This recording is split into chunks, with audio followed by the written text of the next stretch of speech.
The Thom Hartmann Program is brought to you in part by the Aiden Forecast, an investment newsletter with weekly updates of leading market indicators and a monthly deep dive into what the details of the economy and the markets mean for investors and retirees.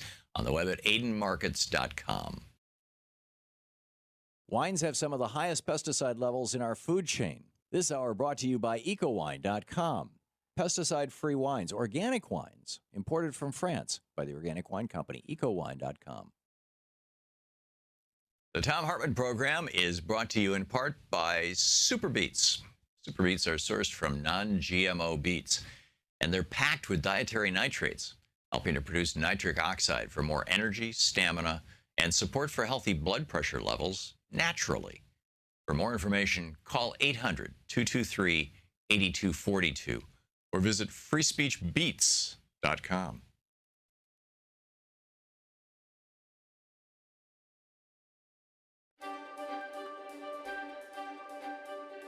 Thom Hartmann University Book Club reading today from Screwed, The Undeclared War Against the Middle Class and What We Can Do About It. This is from one of the last chapters, Chapter 13. It's titled Setting the Rules of the Game, and the subchapter Gaming the System.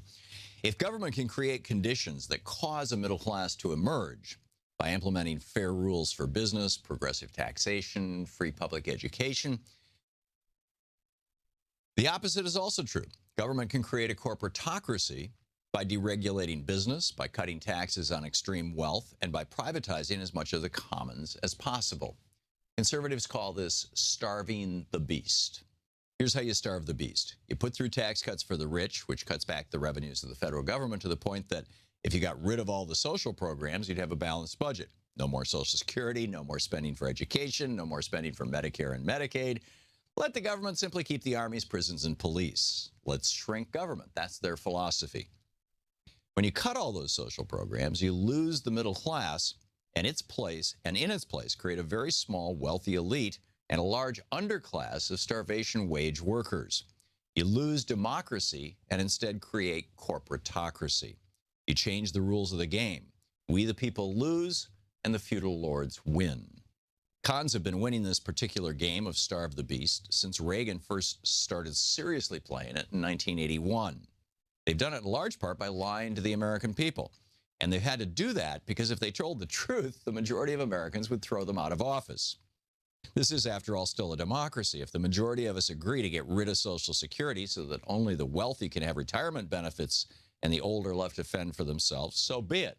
If a guy breaks his neck and can't work and the majority of us decide not to help people who are disabled, and as a result he has to beg on the street, well, we can democratically decide to screw him and ourselves. But the conservatives are not having this debate in an open and honest fashion. They're not asking we, the people, if we want to get rid of, for example, the Head Start program. They could ask, do we want to invest in our youth or not? We know that if we invest in educating the very young, fewer of them will become criminals. It will save us money over the long term. But the majority of us say, no, we would rather pay $50,000 to imprison them later than pay $300 to put them in a Head Start now. If we said that, then that's fine. It's a democracy. But that's not the way the cons are doing it. Instead of explaining why it would be better for Americans to give all their money to the corporate elite, they're giving huge tax cuts to the rich while pretending that the tax cuts benefit all Americans. Instead of arguing that Americans should not expect the right to health care or security in their own old age, they are promoting a government crisis by handing to the rich the money we're borrowing from China, Japan, and Korea in the name of our grandkids. They're borrowing so much money from these countries that if they so much as blink, our currency could crash. And that's just what the most ideological of the conservative elite want. They want an economic crisis because they figure that's the only way they can force a cut in spending on social programs. In 2004, they thought that they had starved the beast enough, and they sent Bush out on the campaign trail to advocate getting rid of Social Security, privatizing it, putting it in the hands of Wall Street. But it didn't work. Turns out we, the people, apparently like Social Security. So the cons went back to starving the beast. Bush instead passed a new series of tax cuts with more to follow. The cons are trying to play the game so that the rich benefit while the rest of us lose out.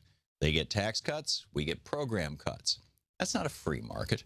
That's a market that's being created for the benefit of the rich at the expense of the middle class. The question Americans have faced since the first arguments between Thomas Jefferson and Alexander Hamilton in the 1780s was whether the game of business should be played with the primary goal of enriching the few, or, while allowing the few to enrich themselves, enhancing the quality of the life of the many. The cons suggest that if the rich win first, benefits will trickle down to the rest of us. Protecting workers, they say, will produce abnormalities and dislocations from a so-called free market. For example, they suggest that when minimum wages are fixed by government and labor can lawfully bargain to increase wages by increasing scarcity of labor through union actions, the result is an increase in prices, ultimately hurting the working person. But the economists they often cite in this thinking, David Ricardo, disagreed that raising wages first increased prices. He noted, quote, "On the contrary, a rise of wages from the circumstance of the laborer being more liberally rewarded, or from a difficulty of procuring the necessities on which wages are expended, does not, except in some instances, produce the effect of raising price, but has a great effect in lowering profits," end of quote. In other words, all that talk about keeping wages down to keep prices down is a smokescreen. Business owners want to keep wages down to keep profits up. And when wages go down, profits do indeed go up. American wages have been falling steadily since Reagan first reintroduced conservative economics in 1980. And American corporations are generally more profitable than they've been in decades. In part, this is not only because wages are going down within the United States, but also because U.S.-level wages are being replaced by India and China-level wages through offshoring and outsourcing. But offshoring isn't a problem for American workers, the cons shout. It's the increase in productivity. American businesses need fewer workers because of automation. This is a tragic lie, and it's been bought hook, line, and sinker by most American politicians and even some economists. The book is Screwed.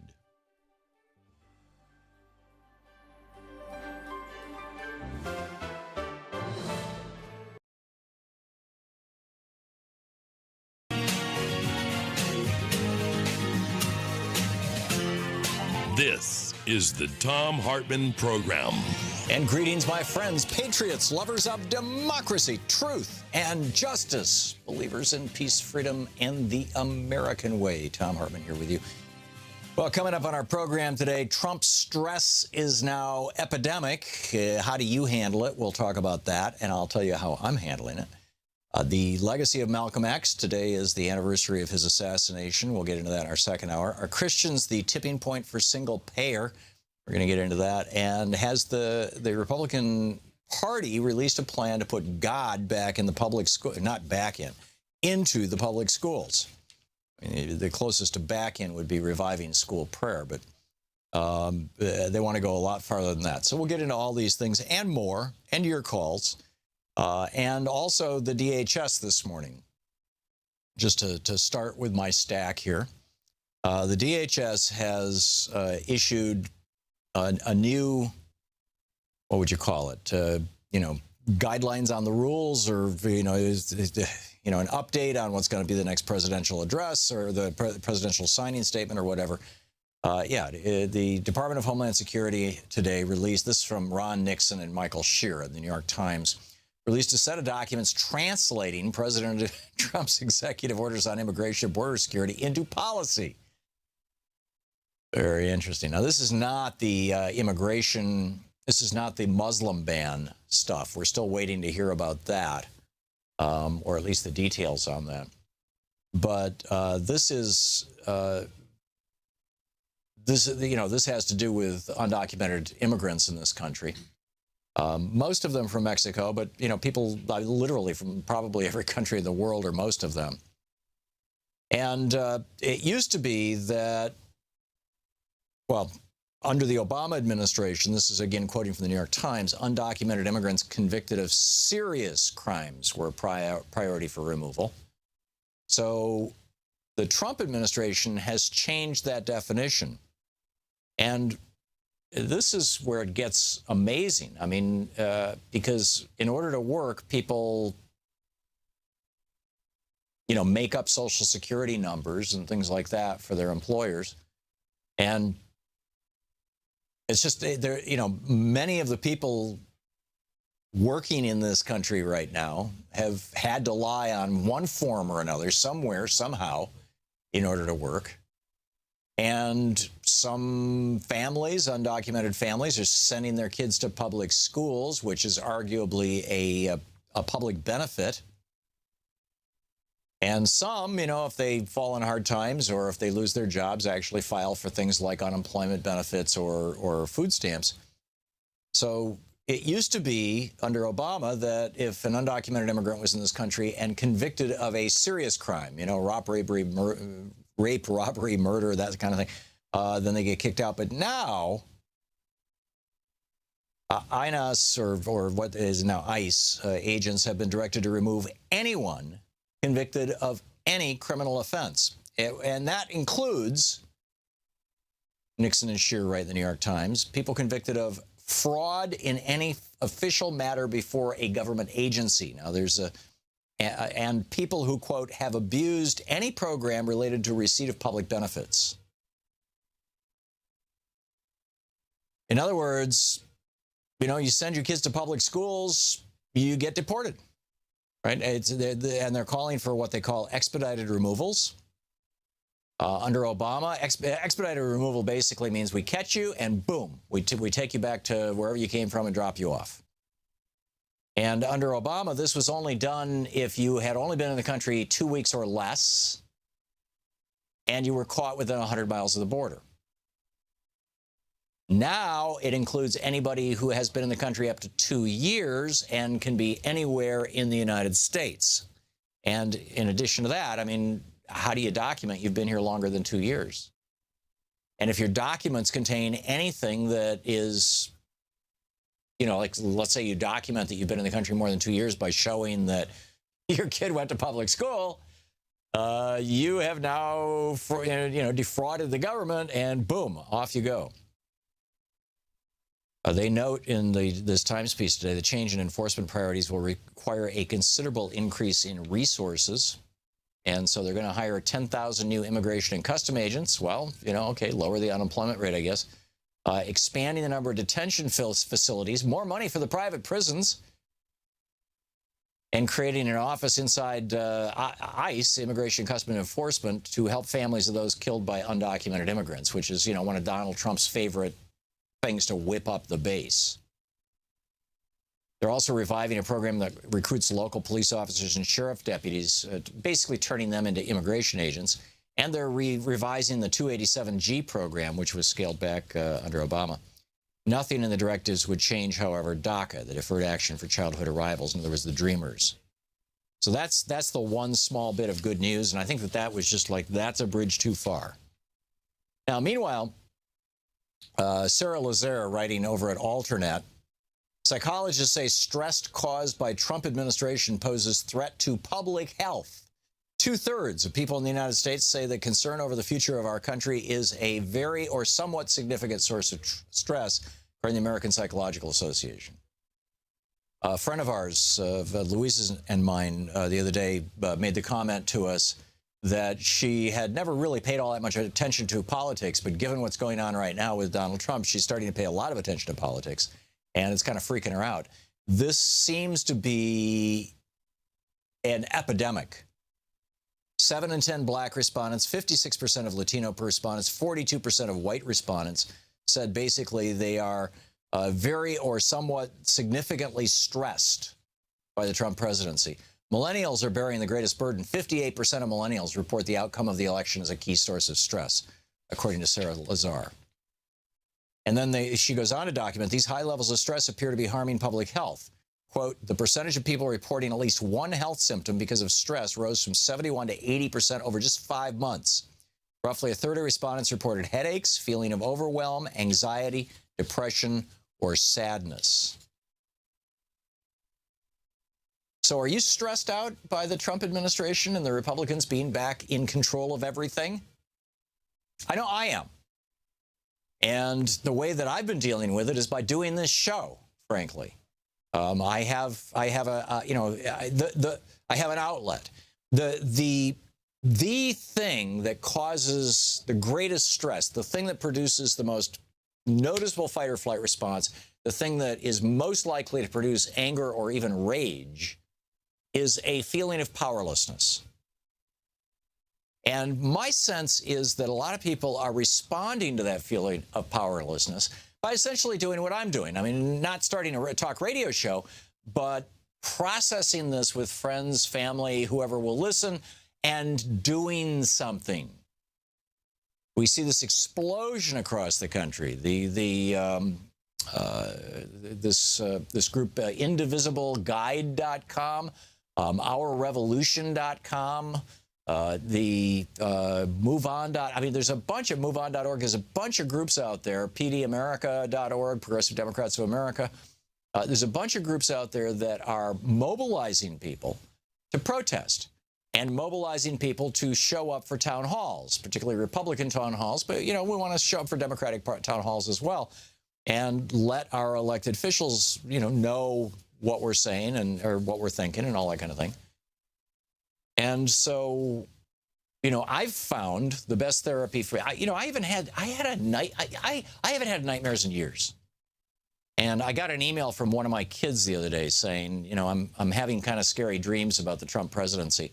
And I sent back a note describing this nightmare that I had. It just, it woke me up about 3 o'clock in the morning. It was the first time I've had anything like this in a long, long time. And in my dream, I was running through the streets of Washington, D.C. I think I mentioned this on the air back when it happened, very briefly. Running through the streets of Washington, D.C., which looked kind of like Aleppo. I mean, buildings were bombed out, and there were like dead people in the streets. And the sky was filled with dust and haze, and off in the distance I could see mushroom clouds, and there was this helicopter gunship chasing me through the streets, shooting at me. Now, I've been in war zones, I mean, I was in Uganda during the war with Idi Amin. I've been in some. I was in Colombia. I was in Bogota and Medellin in the 80s during the height of the drug wars. We had bombs going off around us.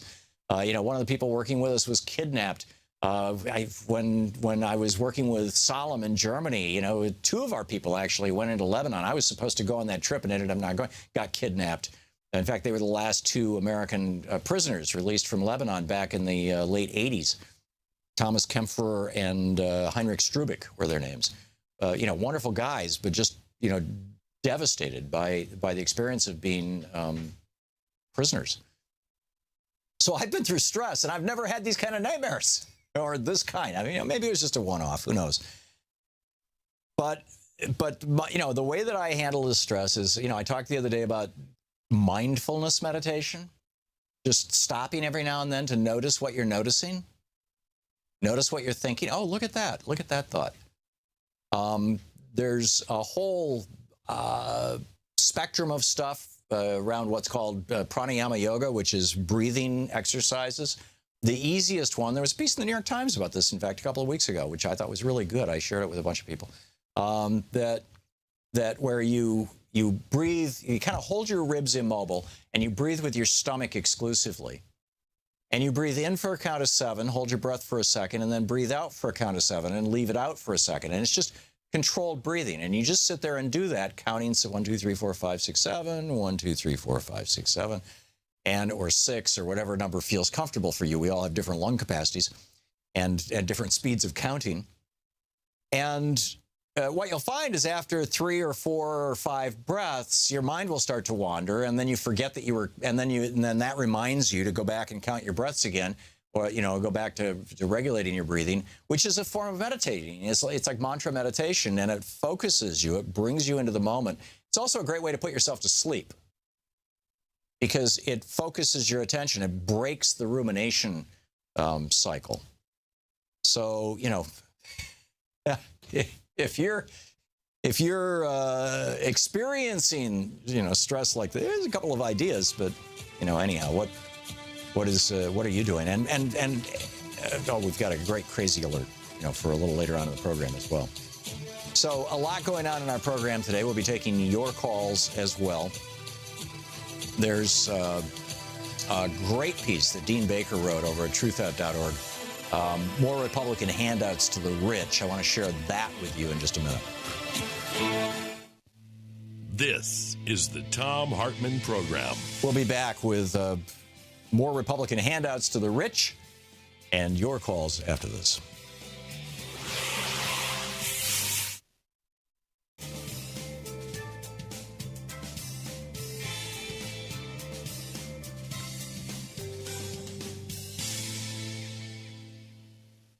And welcome back. George in San Bernardino, California. Hey, George, thanks for watching Free Speech on DirecTV. What's on your mind today? Oh, thank you too, Tom. I was just thinking about, they all talk about immigration and all of that, but there's just one thing I want you to do for me. Just play the song by Bob Marley, War. Yeah. They'll know. It's a great song. Unfortunately, I can't play it on television because the copyright and licensing laws are so rigorous that we can only play music that we've actually bought. So all the music that you hear on our show is music that we've paid for. So I can't play, something like that. But it's a great song. I know what you're talking about, George. Play the speech of Haile Selassie to the League of Nations. Yeah. That you can play, where it's not copyrighted. I'll have to. It'll take me a little time to find that, but yeah, okay. So George, you wanted to talk about immigration and capitalism? More now than any other time. I'm sorry? I say it's more significant now than any other time in history. Oh, I don't disagree at all. It's almost like all of the warnings, going all the way back to James Madison's warnings about perpetual war, are here now, and we need to deal with them. You called on the topic of immigration and capitalism, though, according to my notes here. Yes, because that's what immigration started by, capitalism. Because they used slavery and all of that to build up capitalism. So that's where immigration started from. Oh yeah. So that's why I was telling you about war. That song also is about. The speech that Selassie I made is all about that too. It's all about immigration. It's about just playing people taking advantage of. Yeah. Where the oligarchs. That's what they're trying to go back to. Yeah, you're absolutely right. And our modern day corporate system and our feudal system, FEUDAL system, is which we call capitalism.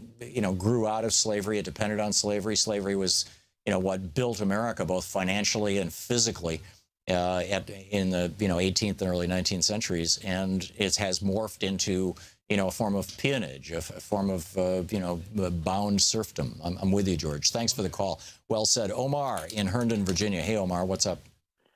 Tom, thank you so much for taking my call. I was just reading a French newspaper, basically about the G8 summit in Germany that Tillerson attended with his counterpart.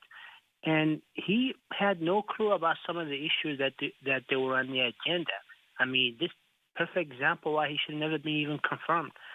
Some of the issues they were discussing, he had to refer to his aide just so he can. Well, he's been Secretary of State for a week. We may disagree with the Trump administration, and we may think that Rex Tillerson is a nasty guy for, if nothing else, ExxonMobil covering up what they knew about climate change for 30 years, which I think is should be a crime. But, if he's making a good effort, an honest effort to be Secretary of State, which I think he probably is, how is it possible in 1 week he could know everything about all the subtleties of any of our, alliances? Well, they should have selected someone who has experience. I think the main reason why they got him so they can drill everywhere. Well, this is why he needs a Deputy Secretary of State, and he wanted Elliott Abrams, and Elliott Abrams had written an op-ed back during the primaries trashing Donald Trump, and so Trump said, no, you can't have Elliott Abrams. So basically, Tillerson's got nobody as his right-hand man, as his person who has experience inside the State Department, which is probably arguably not good for America. Omar, thanks for the call.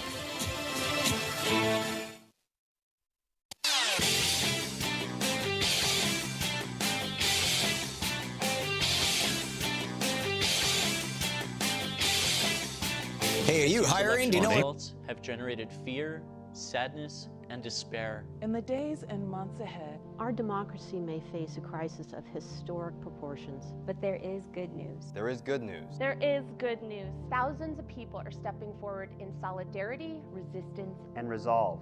We join them. We join them. We join them.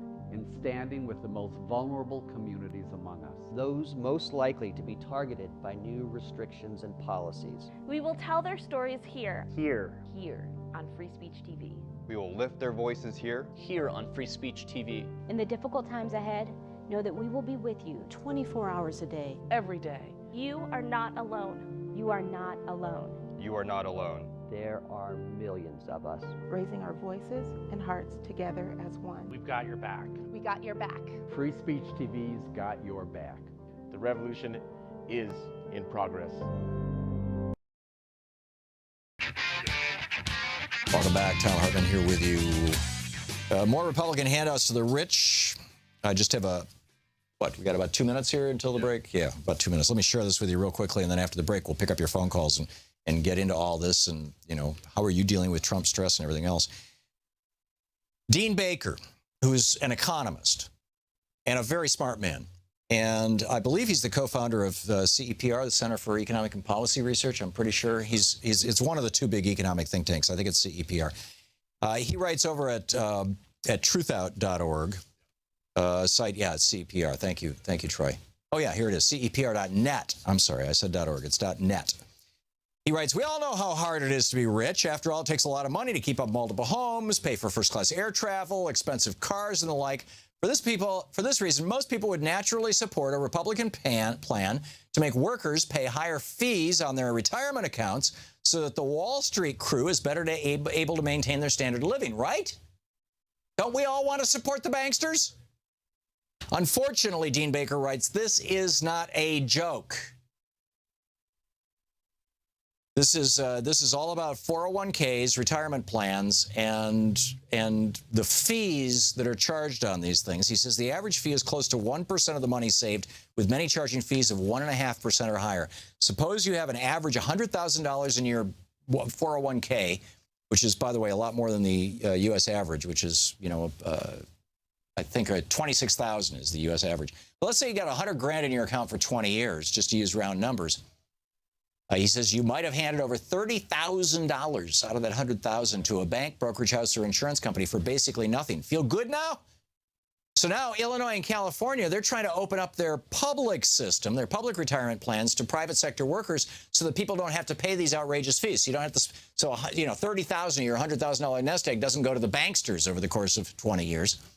And guess what? Paul Ryan wants to block that. He wants to make it illegal for California and Illinois, they're the first two to roll this thing out, to offer their public retirement plans, which don't charge big fees, to the people. They argue incredibly that workers need safeguards with their savings and that the government must have oversight over employers sending checks to the state system. He says the story here is as simple as it gets. Republicans' buddies in the financial industry will lose a lot of money if workers can put their money in these state-sponsored retirement systems instead of having to rely on corporate bankster ripoffs. The Republicans are rigging the system to transfer tens of billions of dollars a year from ordinary working people with 401ks to their rich buddies. And the only principle here, now Paul Ryan says this is a principled stand, right? We're protecting workers by preventing them from going into state retirement programs. He says the only principle here is giving more money to the rich. Dean Baker is spot on, absolutely right. Anyhow, we'll be back with your calls after the news here at the bottom of the hour, or the break at the bottom of the hour. Stick around.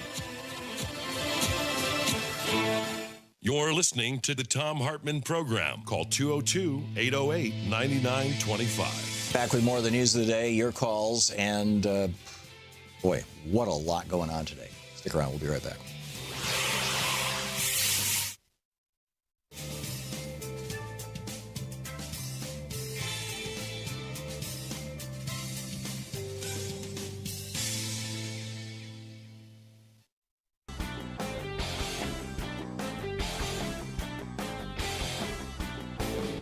But I wanted to talk about also the press.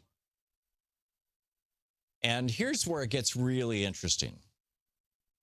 Poland, you'll recall, was arguably the first major crack in the Soviet bloc countries back during the era of Gorbachev, where you had, supported by the Pope, in fact, John Paul II, as I recall, the former Karol Wojak, the Polish Pope. You had Lech Walesa with Solidarność, right? Solidarity. I believe they were either the steel workers union or the shipping union, or maybe it was a combination of both. The equivalent of kind of the longshoremen, but it was a union that was around the shipyards. In any case, in Gdansk in Poland. And they eventually took over the country, and turned it into a democratic republic. Well, the far-right party, has taken over Poland. Sort of like a far-right vice president and president just took over preparing for 4 or 5 weeks to take over the United States. Mike Pence is arguably one of the most hard-right politicians in the United States, and Donald Trump is dancing with all these guys. And this was my point about Social Security. I mean, he's said all these things to get himself elected. Is he going to go along with his own political party now and cut Social Security, Medicare, and Medicaid? I'm betting he will. I'm betting he just said whatever he had to say to get elected, but we'll see. But in any case, to the press, there is massive demonstrations. Protests flared across Poland. This is from the Financial Times, a piece by Neil Buckley in London and Evan Huber in Warsaw. Protests flared across Poland on Saturday over planned restrictions on media access to parliament that opponents say is the latest assault on press freedom by the country's right-wing law and justice government. What has become our Republican Party is in Poland called the Law and Justice, right? Law and order. Basically, that's what they're calling their party, law and order. 5,000 people gathered outside the presidential palace in Warsaw. They marched to the parliament. Rallies are taking place in cities all over Poland. Now, what is it that triggered these things? The Speaker of Poland's lower house banned TV recording and photography inside the parliament building. In other words, they just did in Poland what our Supreme Court does every single day that they're in session. You can't have cameras in here. You can't have microphones in here. Excuse me. Yeah, you can't. I'm sorry. You can't have TV cameras, and you can't take pictures. That's the way it is in the U.S. Supreme Court. Well, they just did that with the Polish legislature, and the Poles are freaking out. His plans would also reduce the number of accredited journalists and confine reporters to an official media center where politicians would give briefings, and reporters would no longer be able to mingle with members of parliament in the parliament building. Well, they can't, and in the United States, reporters can't mingle in the Capitol building with, well, to some extent, some can, I suppose, but in any case, this, what I find interesting about this is that at the same time in Poland, people are literally coming out in the streets because the freedom of the press is being eroded, so that the press doesn't have access to the leadership of Poland any longer. They're basically, they're going to be making decisions in dark rooms with no cameras. At the same time, over the weekend, Donald Trump was down at Mar-a-Lago. He has not held a press conference in, 145 days? He was supposed to have one last Thursday, and he didn't. And instead, he threw a cocktail party at Mar-a-Lago. And there's this group of reporters who follow him wherever he goes, even if he won't talk to them. And he invited them. He said, if you want to keep it entirely off the record, do not report anything that's said, you're welcome to come to the cocktail party. And the reporter said, oh, great, we can come to a cocktail party with you? Of course, we'll put tape over our mouths and over our ears and over our eyes. No problem. Just bring on the mimosas and the caviar. And this is crazy. Mother Jones's editor-in-chief Clara Jeffrey tweeted Sunday night in response to a photo of Trump surrounded by reporters giving a thumbs up. This is from an article by Michael Calderon at Huffington Post. She tweeted, shameful. Tim Grieve, McClatchy's vice president, said, hard to imagine any possible justification for agreeing to an off-the-record cocktail party with the president-elect. So Trump is moving us down this road that Poland is going down. The right-wing government in Poland, democratically elected, but a right-wing government. And in the United States, a right-wing president, I think. I mean, we really, we have yet to find out if Donald Trump has any core values at all outside of, hey, look at me. Aren't I great?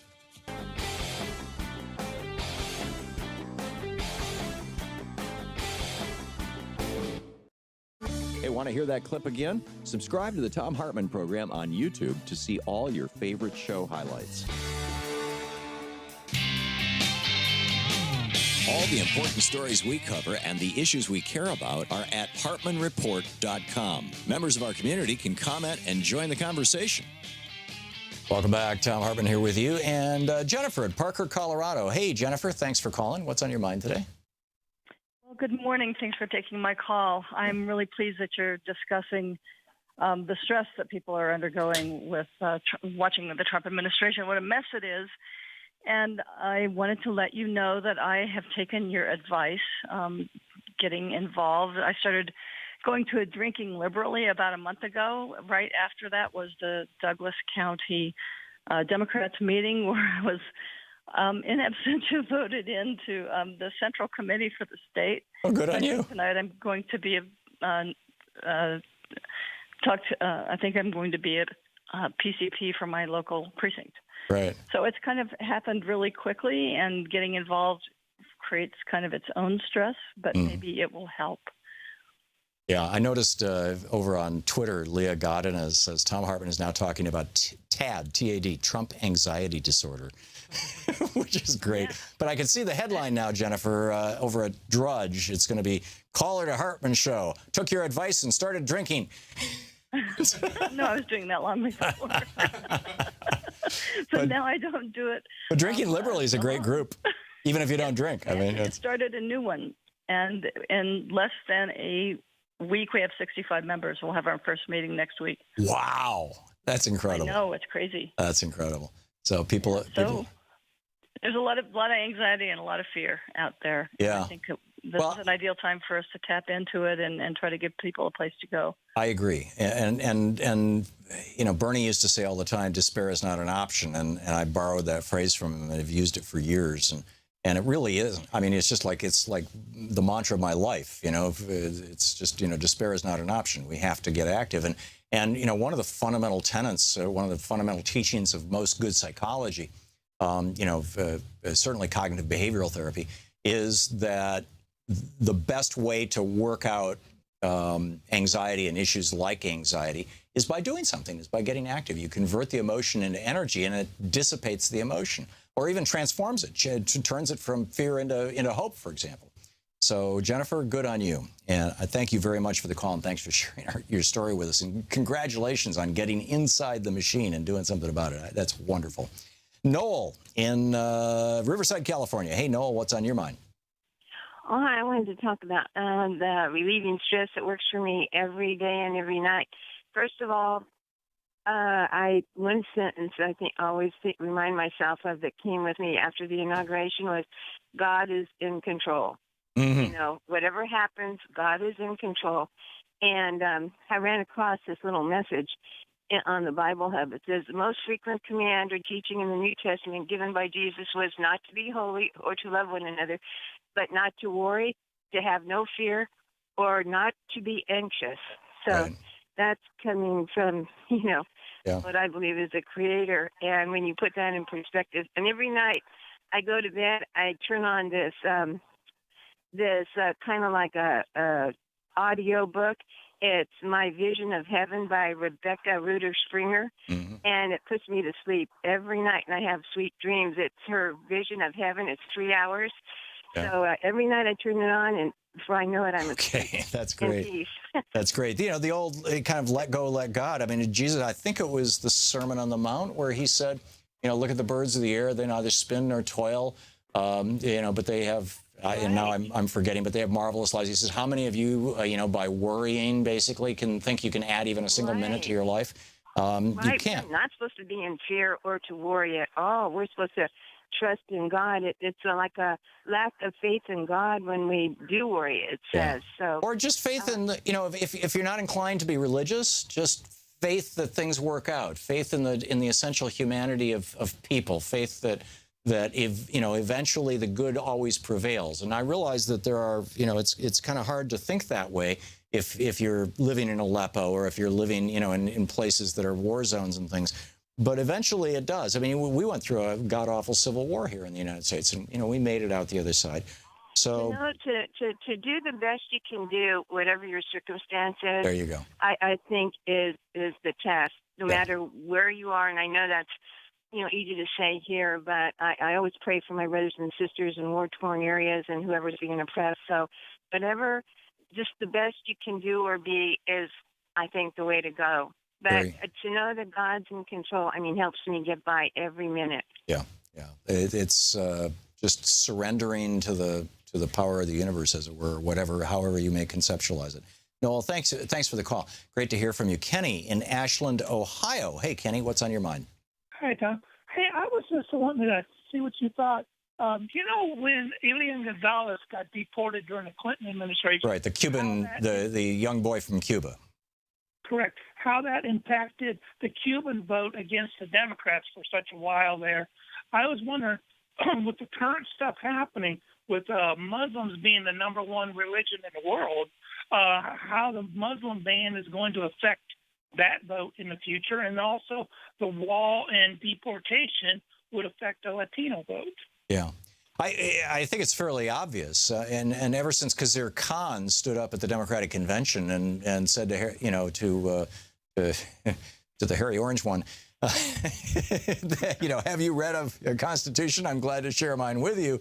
I think that probably most American Muslims are seriously, who might have been voting Republican, are seriously reconsidering. And probably a lot of Hispanics, too, which is, the Republicans were looking at the Hispanic vote just a year ago. I remember, we did the story on this program, that a Republican study committee, I think that there's a Republican Hispanic group or something like that, had come out and said, the Hispanic vote is just prime for the Republican Party, principally because most Hispanics are Catholic, and because most Catholics are opposed to abortion, and because hating abortion is something that's really, a high value for Republicans. So here's an opportunity. We can pick up all these great voters. But I would say that Donald Trump has squandered that. So, has totally squandered it. So, Kenny, thanks a lot for the call, and thanks for listening to SiriusXM. Jeff in La Quinta, California. Hey, Jeff, what's up? Hey, Tom, how you doing this morning? Great. Thanks for listening to Sirius. What's on your mind? Yeah, no problem. Well, I just tuned in, and I heard some people talking about anxiety and this and that. Yeah, Trump anxiety disorder, TAD. Yeah, I have it. I have extreme anxiety problems, and, breathing helps a lot. Deep breathing. But you're right. It is a lot of built-up energy that's trying to get out, so being active certainly will help that. I am a Trump voter. And they had a little forum on CNN this morning. I guess you could call it a little forum. They had citizens in, and they sat on this panel, and there was 3 who voted for Trump and 3 who voted for Hillary. And, the ones who voted for Hillary, they're more afraid of what Trump might do, not what he's actually doing. And a lot of people forget that, Obama deported 2.5 million illegal immigrants when he was in office, and he did it the same way Trump is going about it. We're getting rid of the criminals and the bad guys, the ones who are breaking the law. No, I know that. I don't think the 2.5 million number is accurate, though. I think the highest that he did in any one year was a couple 100,000. So that wouldn't add up over an 8-year period. But it was a substantial number. You're right. President Obama deported more people than any other president before him. And I've heard that, I've seen numbers suggesting that he deported more people than all the previous presidents. I can't vouch for that. But right. So what? Well, so you're a Trump voter, and you're having Trump anxiety? What am I missing here, Jeff? No, I just have anxiety in general. I've always had it. I've learned to deal with it. I see. But I just want to let people know out there, we're not going door to door and knocking on doors to see who should be here and who shouldn't. That's just so out of. That's so crazy. Actually, with this program where they deputize sheriffs and local police officers to do immigration work, it very easily could become that. And if you talk to immigrants in whatever the county is where Joe Arpaio is sheriff, it has been that. So it actually, Jeff, I think it's far worse than you realize. And you might want to check in with, if you have any friends who are Hispanic, you might want to check in with them and ask what's going on in their community, because Fear and loathing is not limited to Las Vegas here. This is going nationwide. And the deportation process that under President Obama, you had to only be in the country no more than 14 days and had to be caught within 100 miles of the border, has now officially gone nationwide. You're listening to Thom Hartmann. Visit thomhartmann.com for audio and video archives. And Scott Pruitt starts his first day as head of the EPA today. How badly is he going to ruin our ecology?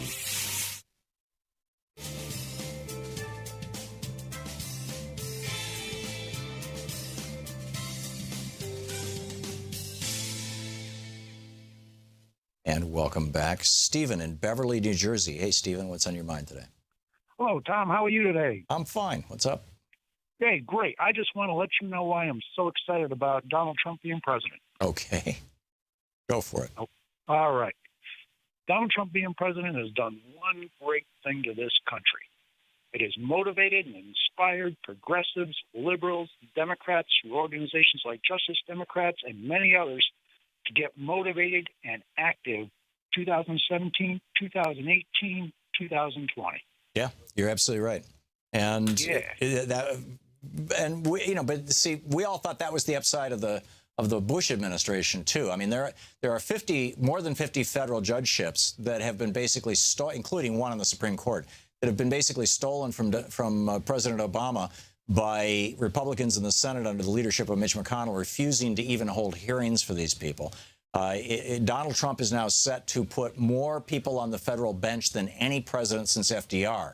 And the only reason that FDR was able to do as many as he did was because he had 4 terms as president, although he didn't finish his 4th term. But he was elected 4 times to be in the White House. So there are some very, very significant downsides to the Trump administration. But yeah, I get it, and I don't disagree with you at all, Stephen, that this is really waking people up, which is, I agree, is a good thing. Stephen, thanks for the call. Margie in Cary, Illinois, watching Free Speech TV. Hey, Margie, excuse me, what's on your mind?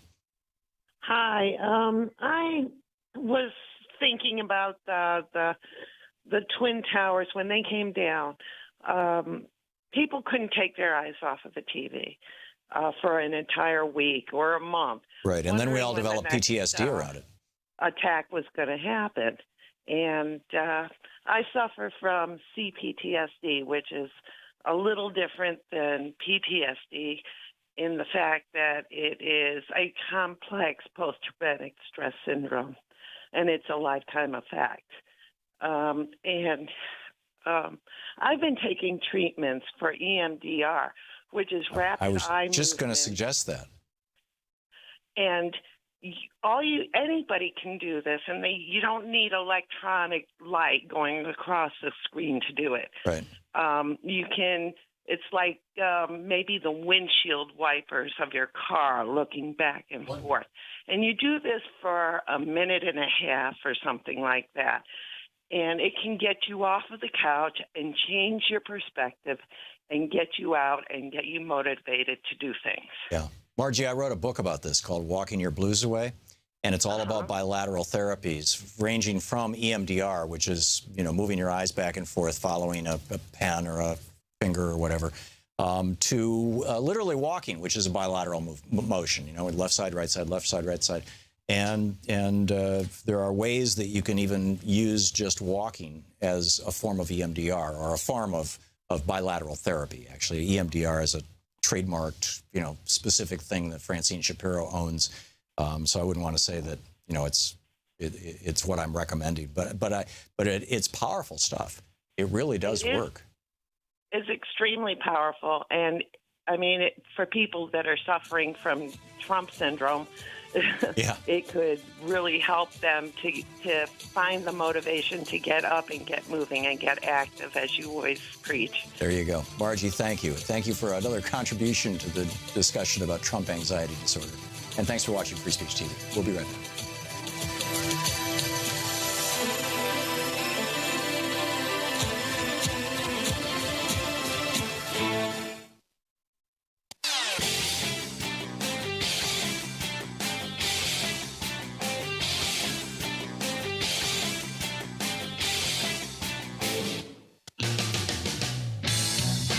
Welcome back. Thom Hartmann here with you. We've been talking about stress. Let's check out a crazy alert on this here.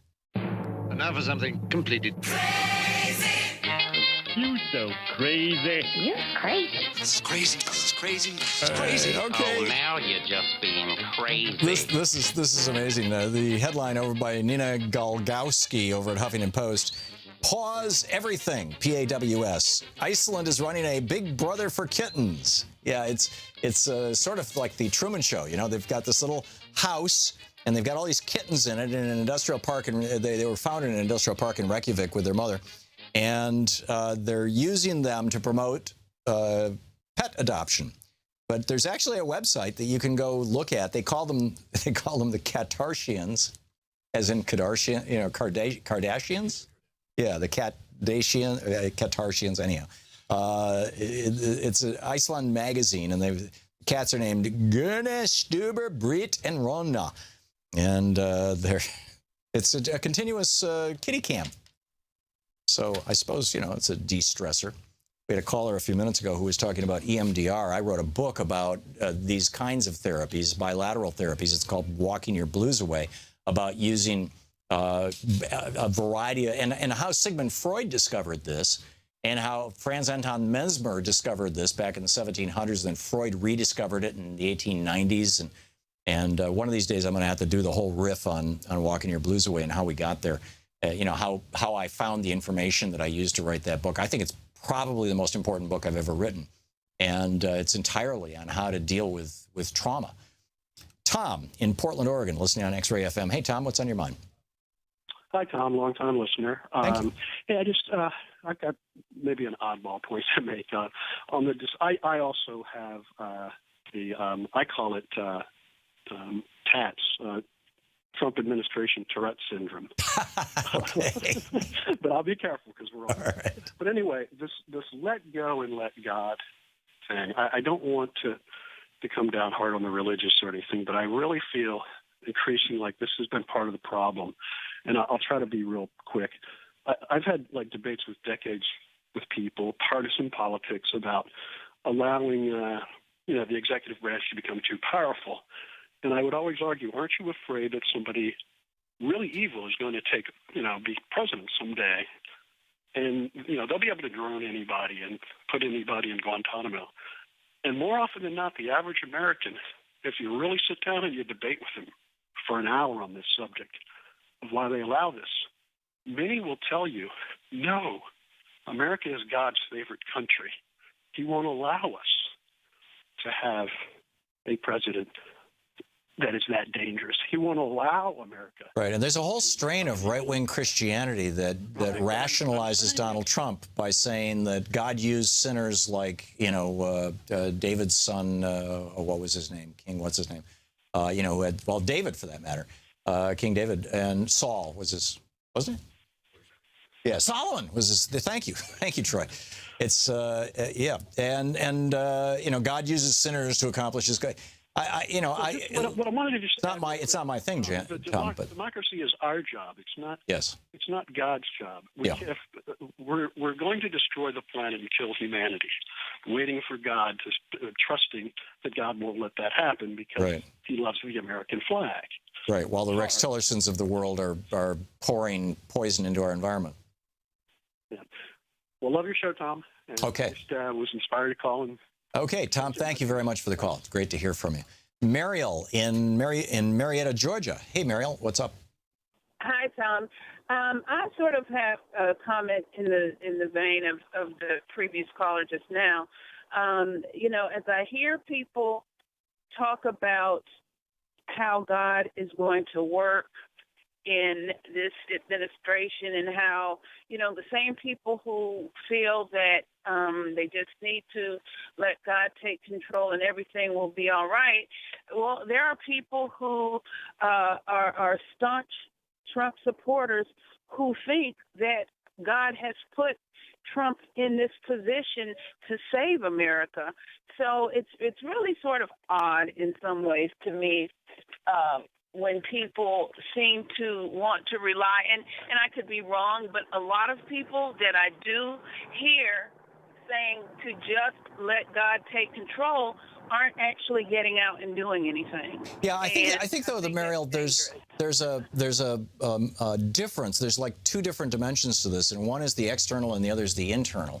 And so in the external world, to say I'm not going to do anything because, you know, this Bronze Age sky god is going to take care of everything is problematic, shall we say.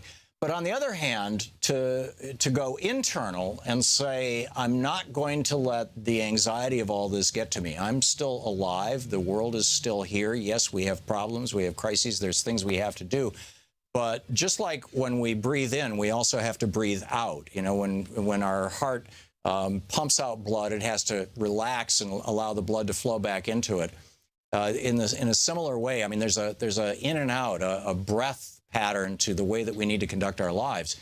And so to the extent that we go outside ourselves, that we push things out, that we also need to go inside ourselves and find a quiet place and find some peace there. And I think that whole let go, let God thing is just a religious frame for saying what I just said. And I think that's fundamentally healthy.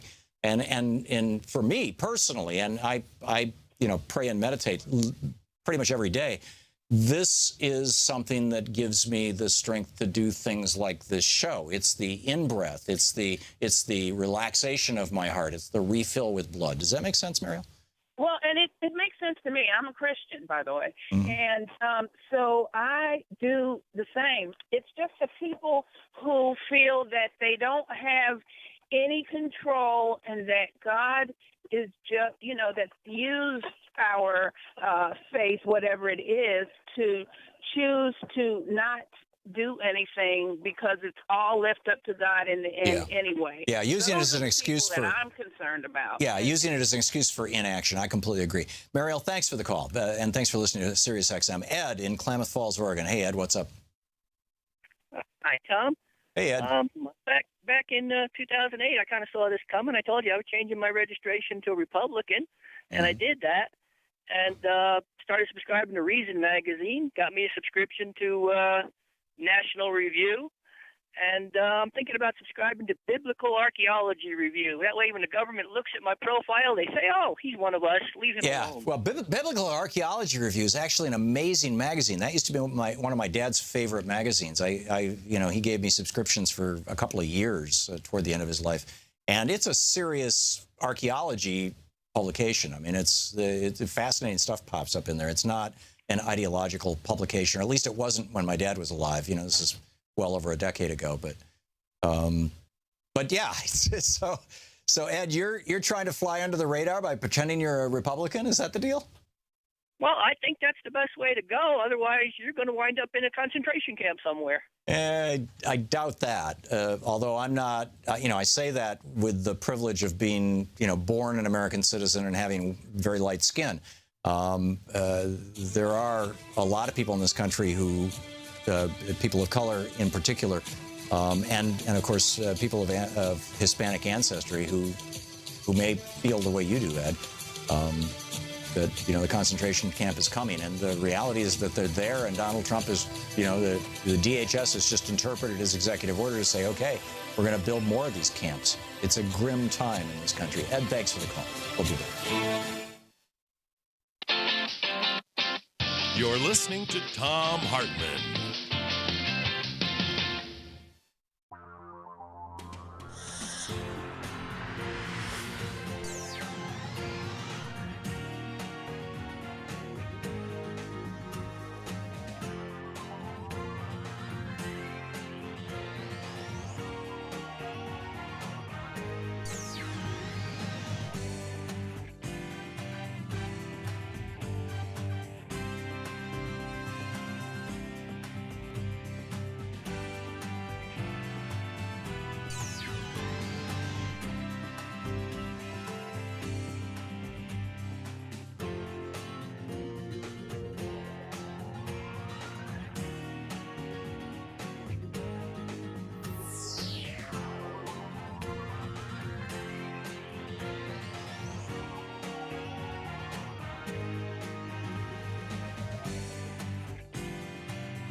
The Thom Hartmann Program is brought to you in part by the Aiden Forecast, an investment newsletter with weekly updates of leading market indicators and a monthly deep dive into what the details of the economy and the markets mean for investors and retirees. On the web at aidenmarkets.com. Wines have some of the highest pesticide levels in our food chain. This hour brought to you by ecowine.com. Pesticide-free wines, organic wines, imported from France by the organic wine company, ecowine.com. The Thom Hartmann Program is brought to you in part by Super Beets. Super Beets are sourced from non-GMO beets, and they're packed with dietary nitrates, helping to produce nitric oxide for more energy, stamina, and support for healthy blood pressure levels naturally. For more information, call 800-223-8242 or visit freespeechbeets.com.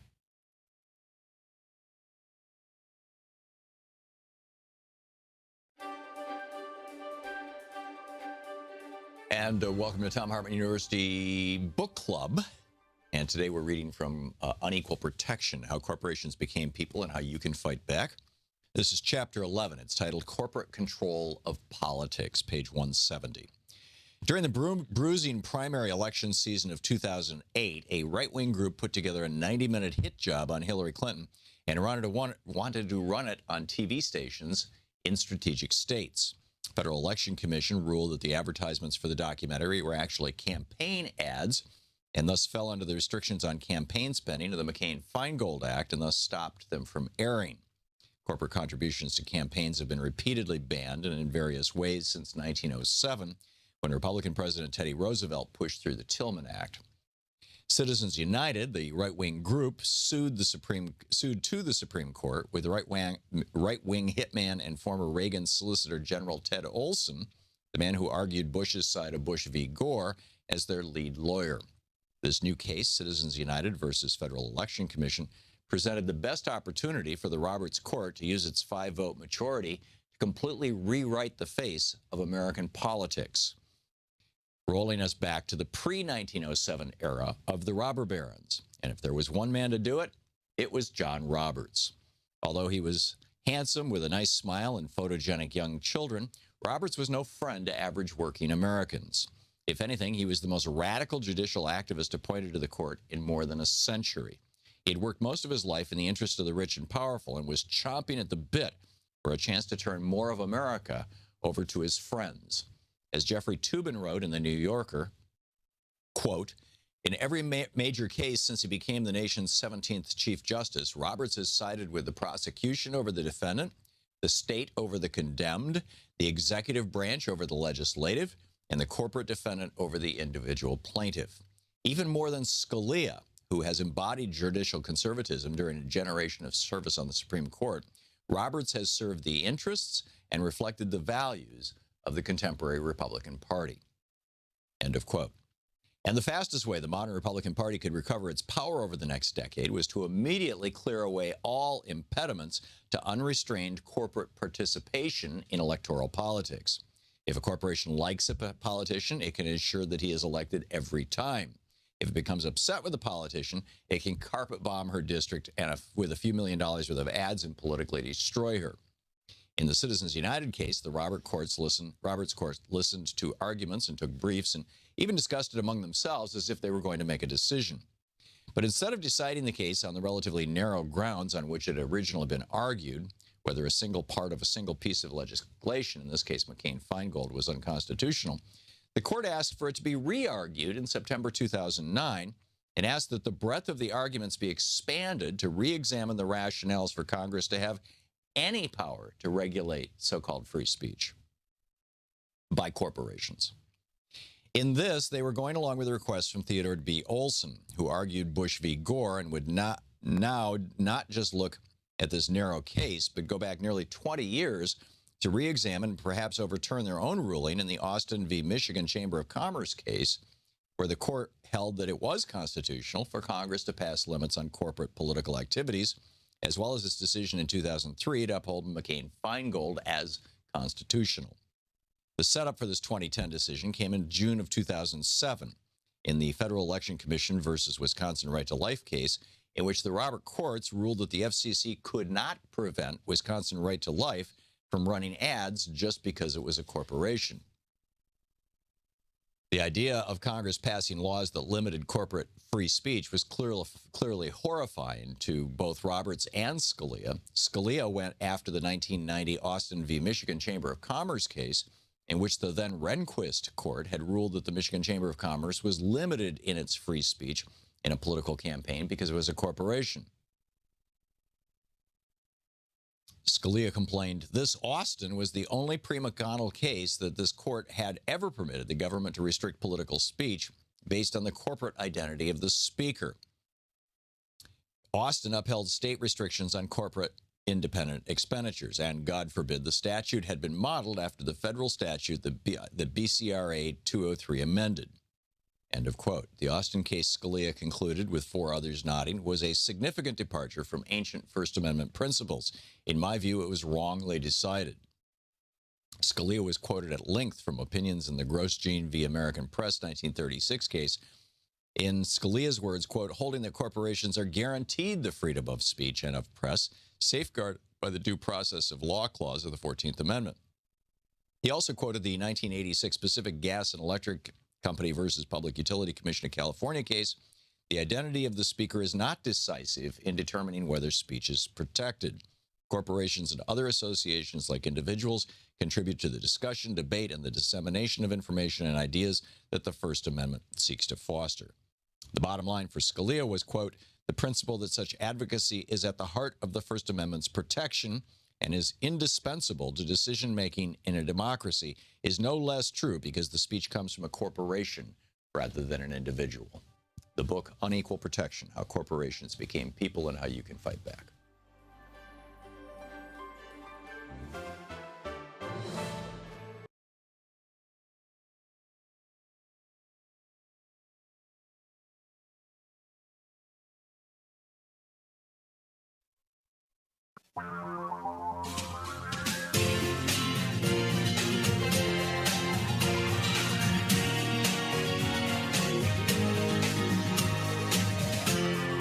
This is the Thom Hartmann Program. Welcome back. Thom Hartmann here with you. Malcolm X was born Malcolm Little in May of 1925, and also known as El-Hajj Malik El-Shabazz. And, he died in 1965 on this day, in fact, February 21st in 1965. He was my recollection, and I have to say, in 1965, I was 14 years old when Malcolm X died. And I was a white kid who had been born in Grand Rapids, a largely white town, or at least that part of it, and grew up in a white suburb of the southern part of Lansing, Michigan, a white blue-collar, General Motors suburb. And so I really was not that much in touch with the experience of African Americans in the United States, other than what I learned in school, in all white schools. And I was not all that familiar with Malcolm X, other than the rather inflammatory stuff that I had seen on the news media and whatnot. His talking about kind of a reverse racial superiority. That blacks were the first people and therefore were superior to the white devils, etc. But he went through so many different phases in his life, and so much, and had so many different perspectives.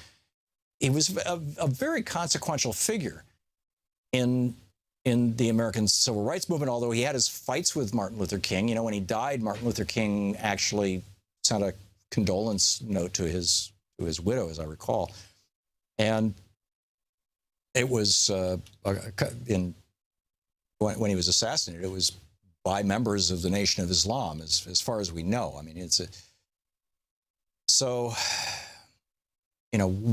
what his legacy is something that I don't feel qualified to speak to, other than that it was significant and consequential.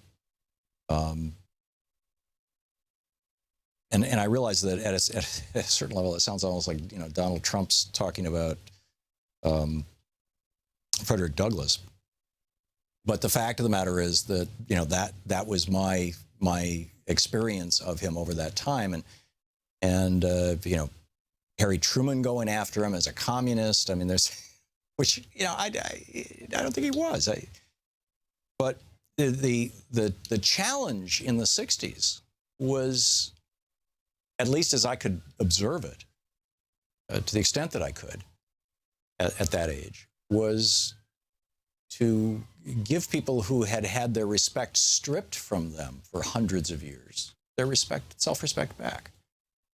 And it always looked to me from the outside.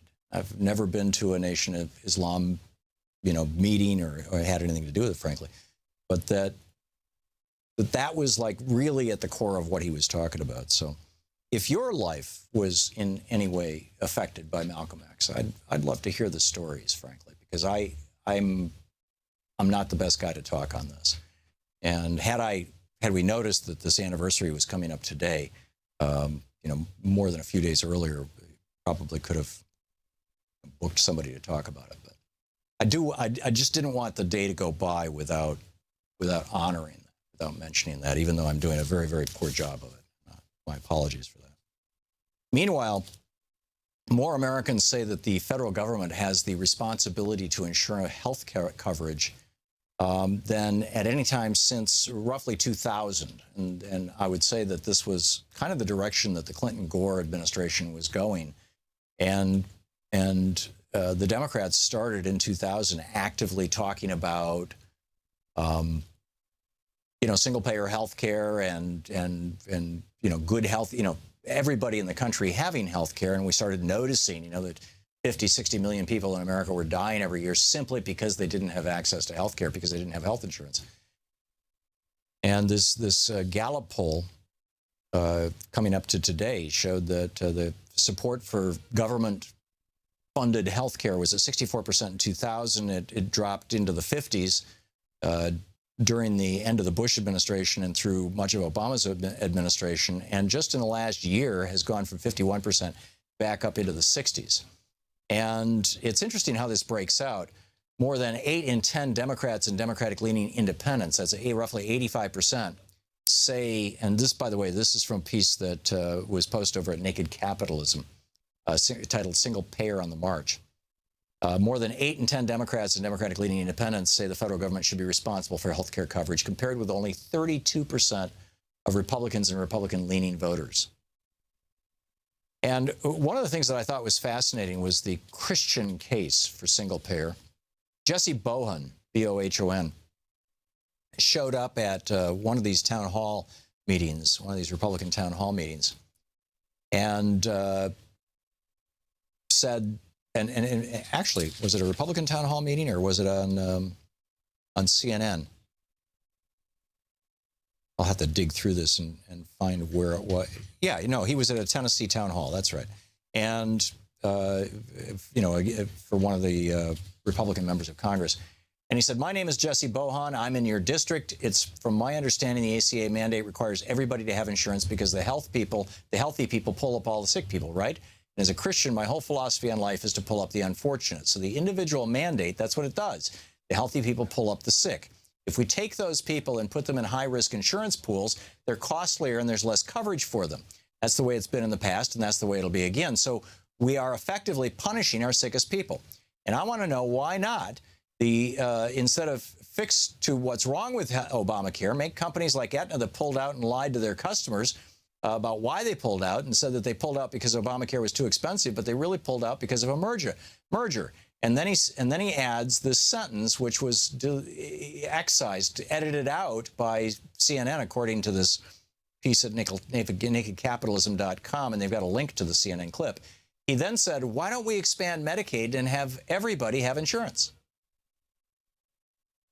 Now, you know, the author, Yays, at Naked Capitalism writes, Bohan's question went viral. CNN, amazingly or not, proved that they are owned by the looting professional classes by simply erasing the key part of Bohan's question, helpfully underlined above. Why don't we expand Medicaid and have everybody have insurance? And we could do the same thing with Medicare, of course. But now you've got California introducing single-payer legislation. You've got single-payer legislation being discussed in New York. We discussed some of this yesterday, and I think it was a good conversation. And it seems to me that we're moving in a very positive direction. We talked earlier about, somebody called and said, let go, let God. The let God people, the real crazies are going way beyond that. This is from Patheos, Patheos.com in their blogs. Report, plan to force God into public schools released. And in fact, from Right Wing Watch, well, here, this is from the Washington Post. A policy manifesto from an influential conservative group with ties to the Trump administration, including Education Secretary Betsy DeVos, urges the dismantling of the Department of Education and bringing God into America's classrooms. That's from the Washington Post. This is from Right Wing Watch. They're summarizing what these people, what this report is calling for. That, number one, all knowledge and facts have a source, the creator. They are not self-existent. Number two, religious neutrality is a myth perpetrated by secularists who destroy their own claim the moment they attempt to enforce it. Number three, parents and guardians bear final responsibility for their children's education with the inherent right to teach or to choose teachers in schools, whether institutions or not. And number four, no civil government possesses the right to overrule the educational choices of parents and guardians. In other words, just defund all the schools, let wealthy people decide where their kids are going to go, let poor people, produce progeny who are uneducated and stuck in cycles of poverty. Bottom line, they write over at Patheos.com, this is what theocracy looks like. The chant, this is what democracy looks like. This is what, this is what theocracy looks like. And I think it's real. I think it's happening. So we'll be back in a minute. A number of people have called in with stories about Malcolm X. I'm very glad to see that. Thank you. As I said, I don't consider myself qualified in this realm. And, Trump stress disorder. There's so much to talk about. We'll be back. This is the Thom Hartmann Program. Oh, and the Trump administration has now blown up California's plans for high-speed rail, right? I mean, it's like, is there no depth to which they won't reach?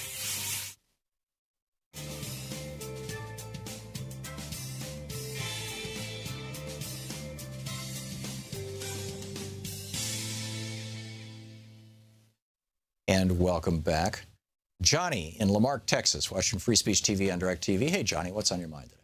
Hey, Tom, I wanted to respond to that gentleman who called at the top of the hour and said that he changed his voter registration to Republican as well as subscribe to certain right-wing publications. Right, Ed. I'm starting to wonder if Ed has been the victim of brainwashing here. But go ahead, Johnny. Yeah, well, I got the impression that he did it because he wanted to camouflage himself against winding up in a, quote, unquote, concentration That's what he said, or detainment center or whatever. Yeah. The problems, hello? Yeah, I'm listening.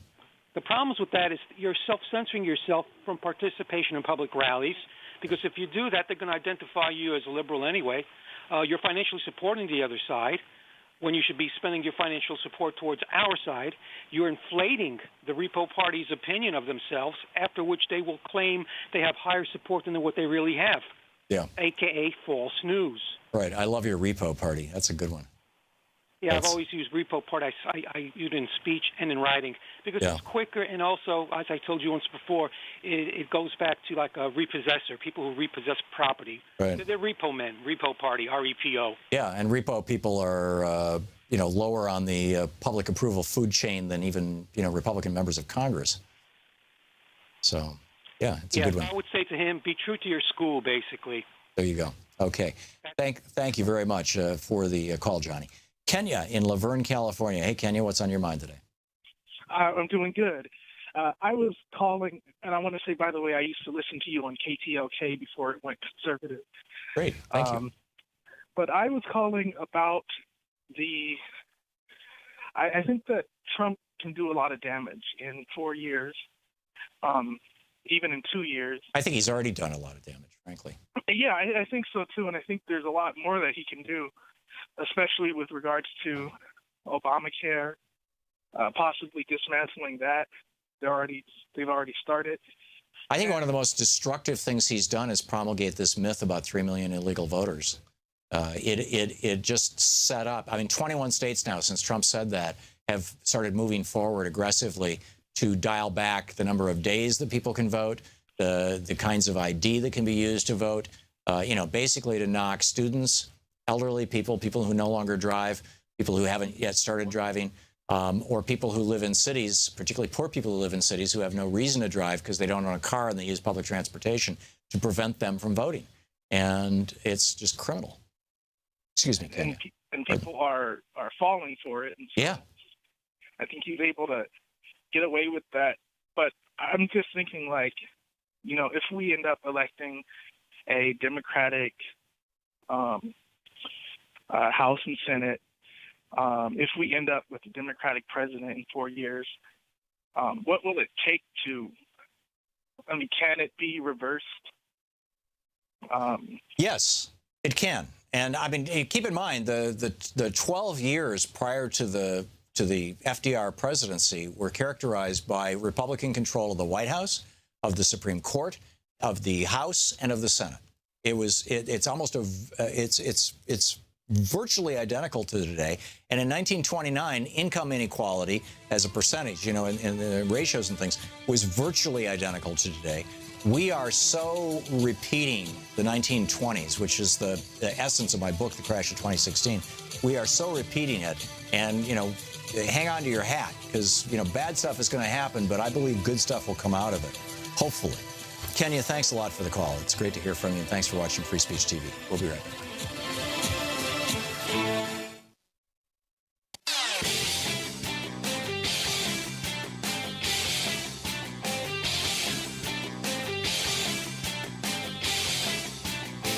This year's election results have generated fear, sadness, and despair. In the days and months ahead, our democracy may face a crisis of historic proportions. But there is good news. There is good news. There is good news. Thousands of people are stepping forward in solidarity, resistance, and resolve. We join them. We join them. We join them.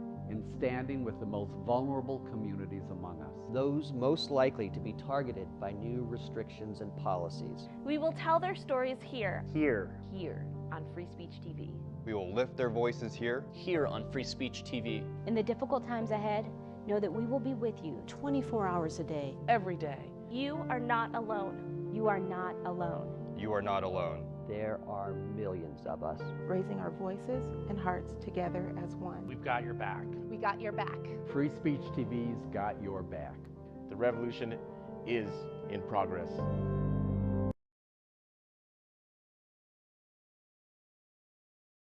Welcome back. Sneezing here. Anyhow, Jenna in Big Spring, Texas. Hey, Jenna, thanks for calling. You have some thoughts on Malcolm X on this anniversary of his assassination? Yeah, hey, Tom. I'm about a year and a half older than you. Grew up in Mesa, Michigan. You know the place? Oh, yeah. It's where I broke my back skydiving. There's a little airport out there. I'm sorry about that. I tried, but it didn't work. Malcolm X went to school there. Yeah. Oh, really? Yeah, he was a kid. I think they placed him with an aunt. And I've got the beat up old paperback in front of me. I don't know when it was, 62 or something. I mean, the book came out. But I read it, and I'm a kid, and I'm impressionable, and it meant a lot. And he said that what he learned there and what he learned is very important to him because it opened up education to him. And the teacher, whose name I know, and I think I don't remember, and I can't open the book because I'm calling you. But there you go. Yeah, that's remarkable. Yeah, Mason is it's a little town that's just east or west of but it's not quaint. It's still real. Yeah.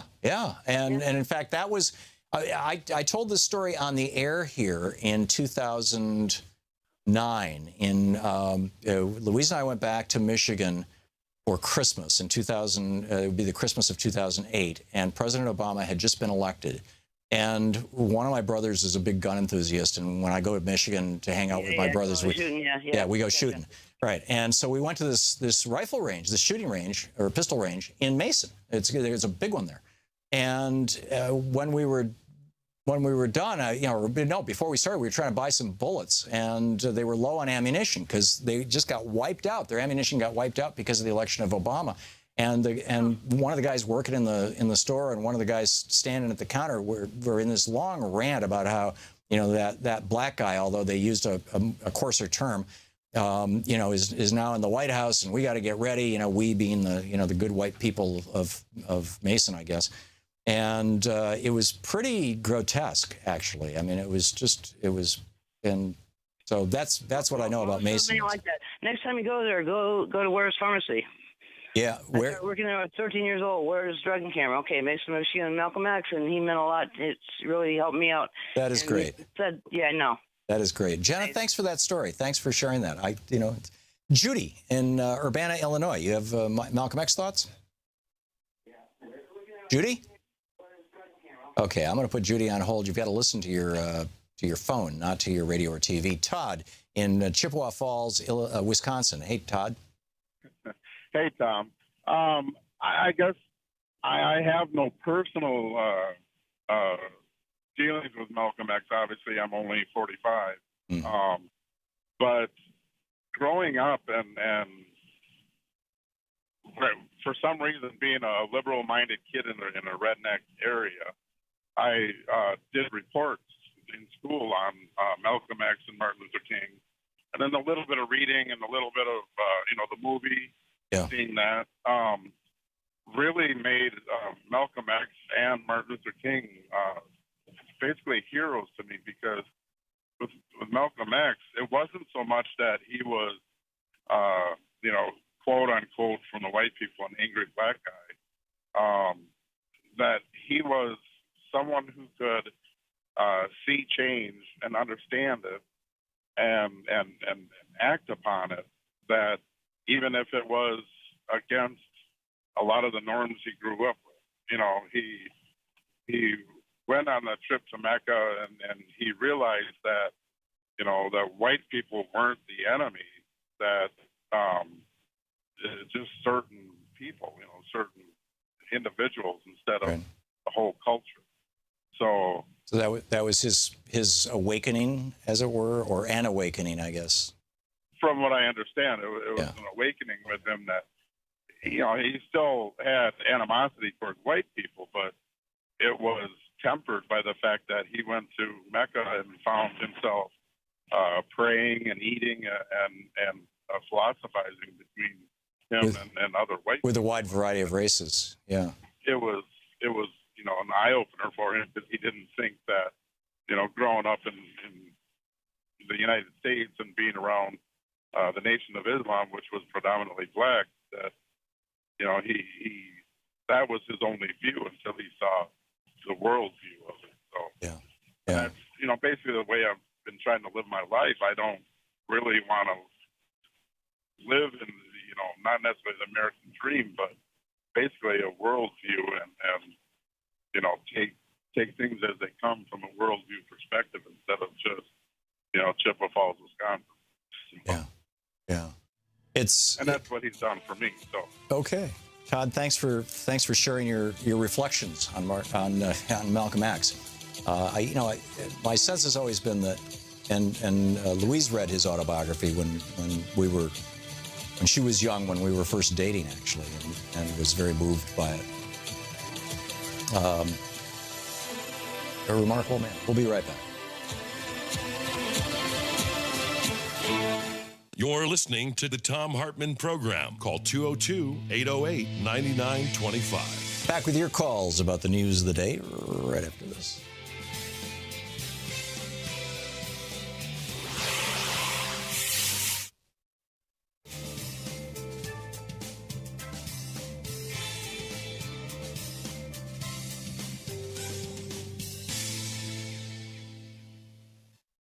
Donald Trump, first he came after the Mexicans.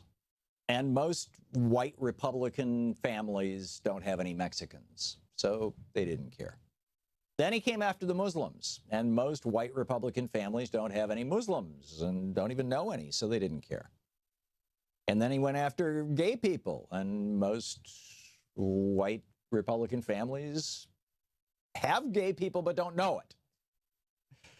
Then he went after disabled people, and most white Republican families don't have any disabled people, and so they didn't care. And then he went after prisoners of war, John McCain. And most white Republican families don't have any prisoners of war. And so they didn't care. And then he went after white women, saying he could grab them in the crotch whenever he wanted, and because he was a star.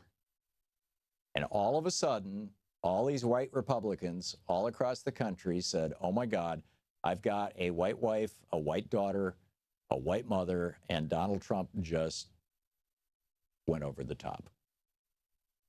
Now, for the rest of us, he went over the top when he started with the Mexicans. Now, I mean, maybe that's because my niece is married to a fellow who's Mexican. I'm literally Mexican. But I don't think so. I think it's because I'm a human being and I'm capable of feeling empathy. You know, gay people, we all have gay people in our family, disabled people. I had a niece who was severely disabled. But, you know, it's not about me. I mean, my point is that there's some real selective hysteria here. Meanwhile, Trump is saying, oh, this was just locker room banter. This was just locker room banter. Well, you know, Donald Trump and Billy Bush Billy Bush is George W. Bush's nephew. They were a cousin, one or the other. And they were both born into dynasties. They were both born into very, very wealthy families, Donald Trump and Billy Bush. And you know, I have to say, I mean, Louise grew up with a brother. I grew up with 3 brothers. I have never in my life heard a man brag about attacking women, about sexually assaulting women. Never heard it. Never. The kind of talk that Trump engaged in, where he talked about his ability to sexually assault women without consequence because of his fame and wealth, I've never heard before. And I don't think most men have, frankly. Now, the locker room stuff, you could argue, was the earlier stuff that with him and Billy Bush. And Billy Bush is getting all this fallout, all this, you know, and he's been taken off to the Today Show this week and everything else. And, you know, he was sucking up to Donald. And he participated in what you could arguably call locker room banter, which is, you know, hey, look at her, isn't she hot kind of stuff. That's a different thing than saying that one can simply basically attack women, just walk up to them and grab them by the crotch. It's just, you know, which is what. So this is Billy Bush and Donald Trump engaging in what you might call locker room banter. But anyhow, your thoughts on this here. Let's play this. She's your girl's hottest in the purple. Whoa. Yes. Whoa. Yes, the Donald has scored. Oh, my man. Look at those legs. All I can see is the legs. No, it looks good. Come on, Shorty. Oh, nice legs, huh? Oof, get out of the way, honey. Oh, that's good legs. Yeah, nice legs, right? Good legs. Okay. That probably qualifies as locker room banter. And I have heard that kind of language before, and I think probably most men have. And I'm guessing that a lot of women have heard women sizing up men the same way. But then, and I'm not going to play the clip, but then Trump goes off on his, you know, I can do anything I want to, or that he can do anything he wants to women. And that's where it went off the rails.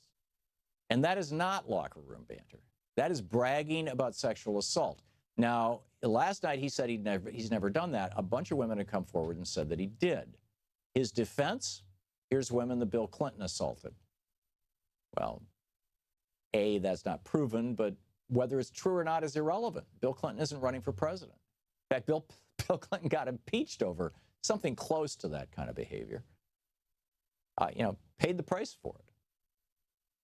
But Donald Trump is running for president right now. And he clearly carries these, at least in my opinion, clearly carries these misogynistic perspectives, worldview, and this sense of entitlement, of absolute entitlement.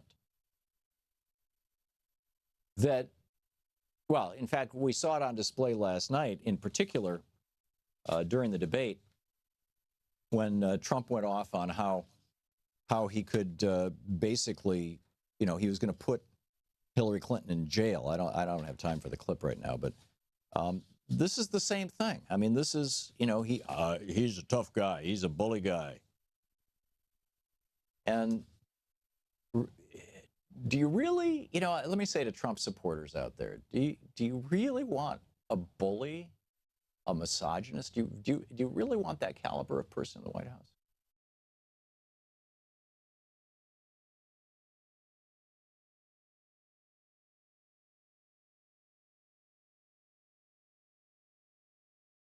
All the important stories we cover and the issues we care about are at HartmannReport.com. Members of our community can comment and join the conversation.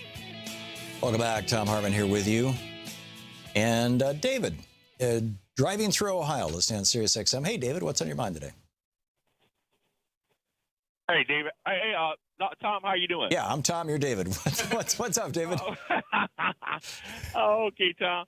Yeah, I was you talking about Malcolm X, and I was telling the guy I used to date this girl who dated about 10 years, and we was together about 10 years. Her daddy was one of Malcolm X bodyguards. Oh, really? That must have he must have had some amazing stories. Oh yeah, and I kind of I asked him one day, you know, we were pretty close. And I asked him, he was a retired military police, and he was there, you know, when the assassination went down. But he was saying that, I'm talking to him, that said the FBI was trying to coerce, you know, some of his, you know, his co-workers. Oh yeah, this is the COINTELPRO program. I mean, they infiltrated the Nation of Islam just like they infiltrated SDS and everything else. Yeah, cause he was a member of Islam too. Yeah, so basically, you know, I got to meet a lot of folks in the Nation of Islam and stuff. Yeah. So, that he knew, but oh boy, man. But I asked him about it, you know. So he talked about Malcolm X and all that, you know, tell him about things, you know. Yeah. Ebony Magazine just published 5 fairly rare clips. They're all from YouTube of Malcolm X in different venues, mostly on TV shows. And somebody had tweeted them to me. I retweeted it because I looked at a couple of them and I thought, what, this is good stuff. But what was your sense of the principal message that you were getting from your girlfriend's father about that time? You know, he was talking about basically, you know, the goings on Islam and Nation of Islam, and you know how Malcolm X, you know, was dealing with stuff was going on, you know. Yeah. Yeah, a little war was going on in the nation, you know. Yeah, I really need to get somebody on who knows this stuff. We'll work on this. David, thank you for the call. Thanks for sharing your story with us. Judy in Urbana, Illinois. Hey, Judy, what's on your mind today? Judy? Judy, you got to listen to your telephone, not your TV. Mark in Evans, Georgia. Hey, Mark, what's on your mind? Hey, what's going on? I just wanted to comment on the Malcolm X topic today. I think he's rolling in his grave right now with what's going on in politics.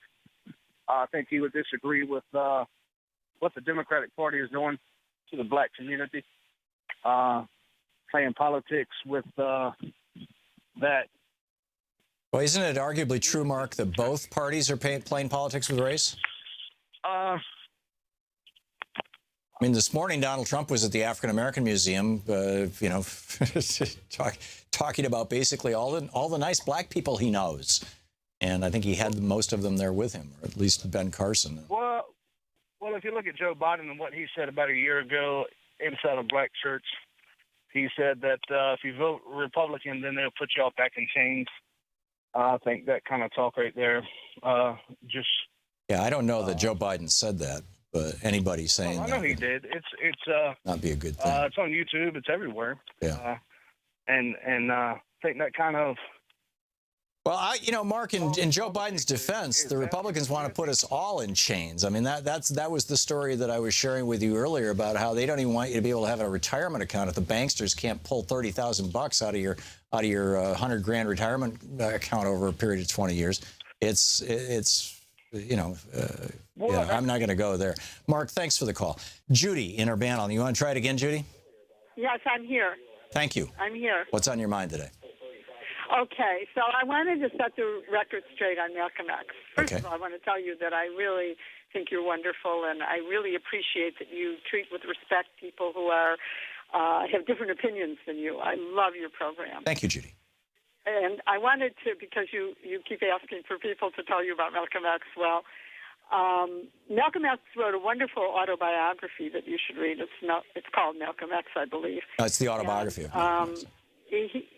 He was a self-taught person who he taught himself to read and write in prison, I believe, and he became a black Muslim, and Elijah Muhammad was very racist, and like Louis Farrakhan or whatever his Farrakhan, name is, yeah. Farrakhan is very anti-Semitic, you know. They had that, as you well described it, they had this thing about black pride, and they wanted to build up this theme, and at the expense of teaching hatred.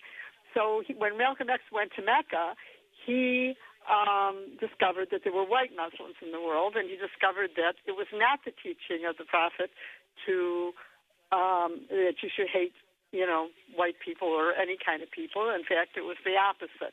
So he learned what true Islam was, and when he came back, he broke with Elijah Muhammad, and he was killed for it. They had a big, you know, falling out because he found out what real Islam was and that they weren't teaching it here. And he had a conversion experience in Mecca. So that's the story of Malcolm X. He was murdered for breaking with the party line. It is a remarkable story. It's a wonderful story. You should read his autobiography. Yeah, It's very powerful. It's Louise and I were talking about this morning. She read his autobiography in high school, and it moved her. I mean, she actually had a Black Studies class in junior high school in East Lansing, Michigan, and read that and Black Like Me and one of Dick Gregory's books and a bunch of other books and so did I. Yeah, and it really kind of altered her worldview. I was supposed to read the autobiography of Malcolm X for junior high school, and I basically did the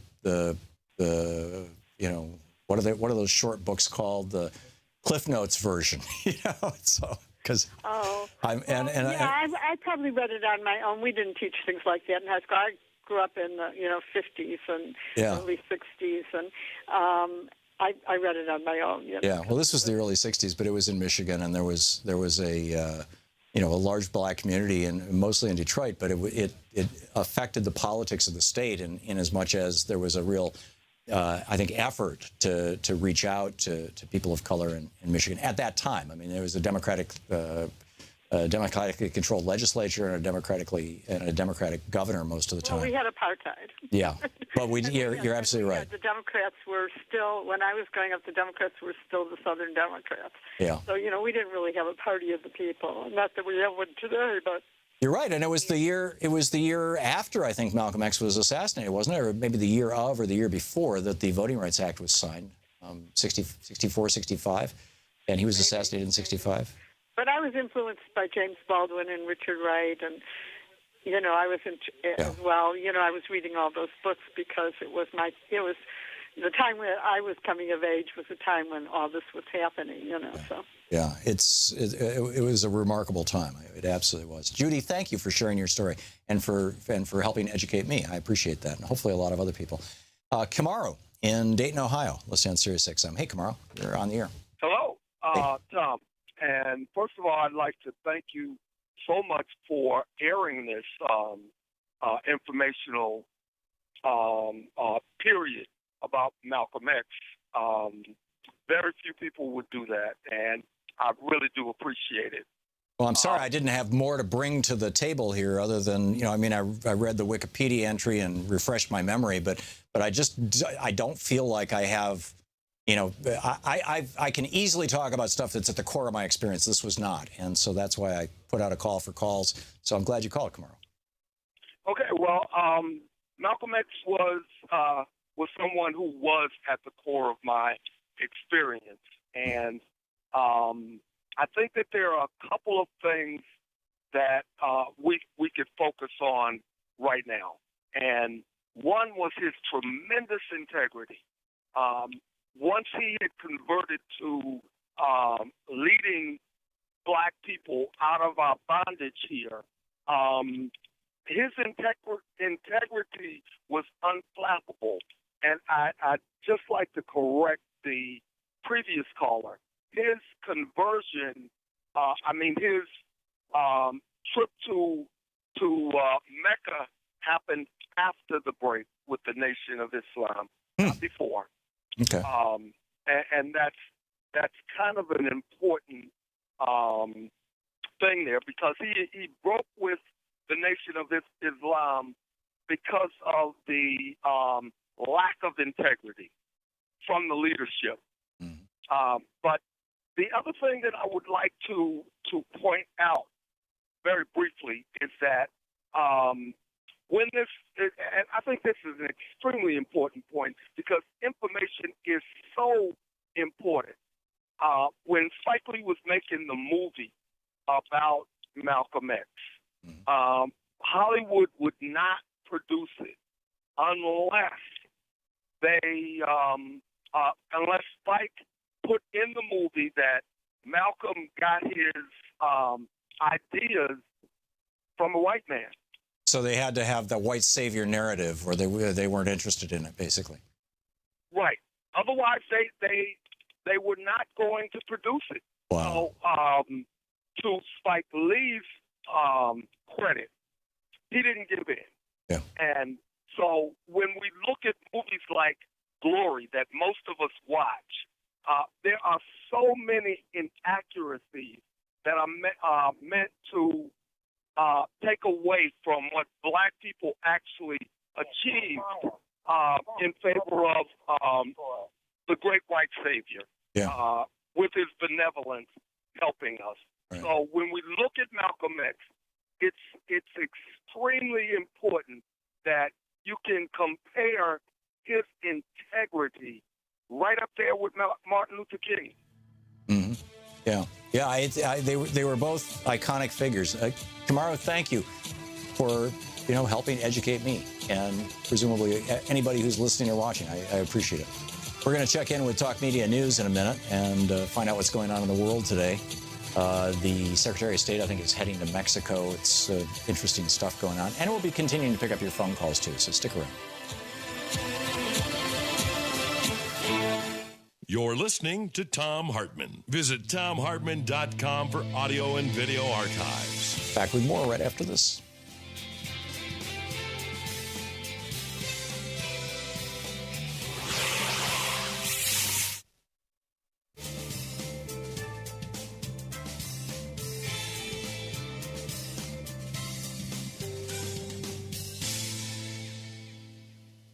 And welcome back. Leroy in Bronx, New York, watching us on YouTube. Hey, Leroy, what's up?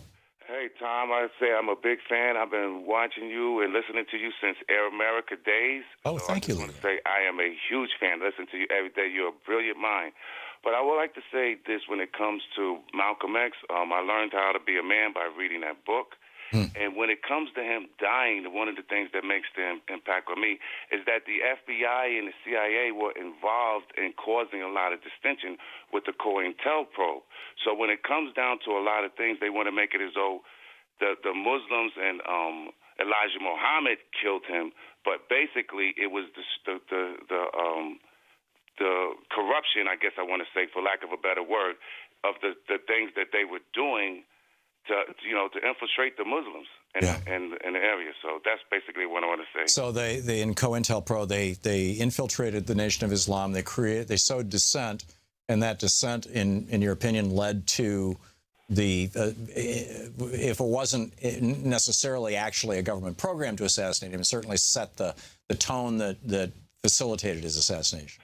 Yes, because when he died, 60 Minutes did a program about this a few years ago when they had the guys who actually, 3 guys, one guy said he did it, and the other two guys did not have anything to do with it, and I think subsequently they were let out. Right. But they were known that the police were very much involved in the shooting. Wow. So this is why I'm saying that when it comes down to when you know, when you think about the Muslims and Malcolm X, it had more to do with the fact that he was a threat to the United States government because he was talking about bringing people together.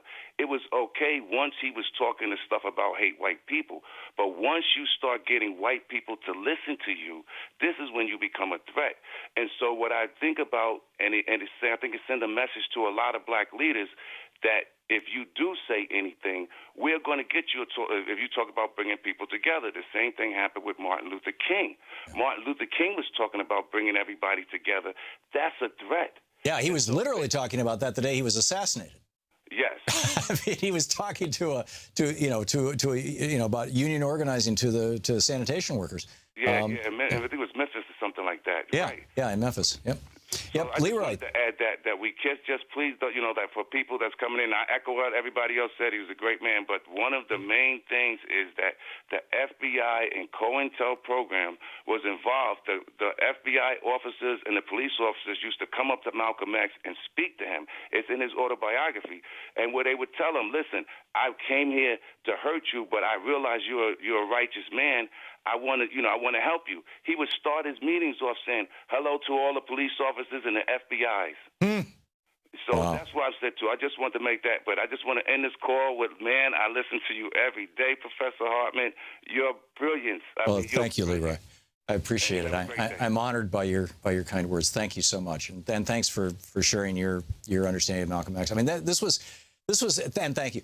This was not unique just to the Nation of Islam. I mean, I've told the story many times, that SDS was infiltrated, that I was part of, and I was part of it as more of the anti-war movement, even though it started out as a racial and social justice movement, with Tom Hayden and the Port Huron Statement. Tom Hayden, who passed away this last year. Anyhow, we're going to check in with Talk Media News and find out what's going on in the world today. And then on the other side of the top of the hour, we'll be back with more news and your calls. So stick around. We'll be right back.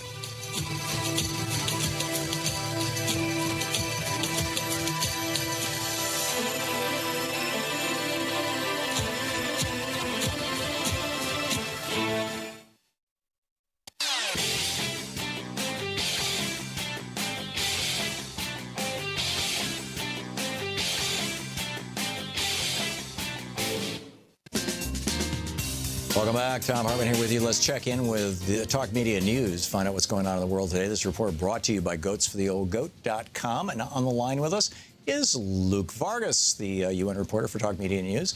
And Luke, people all over the United States are checking out Mexico right now for a place to live in these days of Mr. Trump. You are in Mexico? Yes, I am. Okay. Downtown Mexico City as we speak. Okay. Not for the reasons you just described, but it's a beautiful city. I've been there. It's a beautiful city.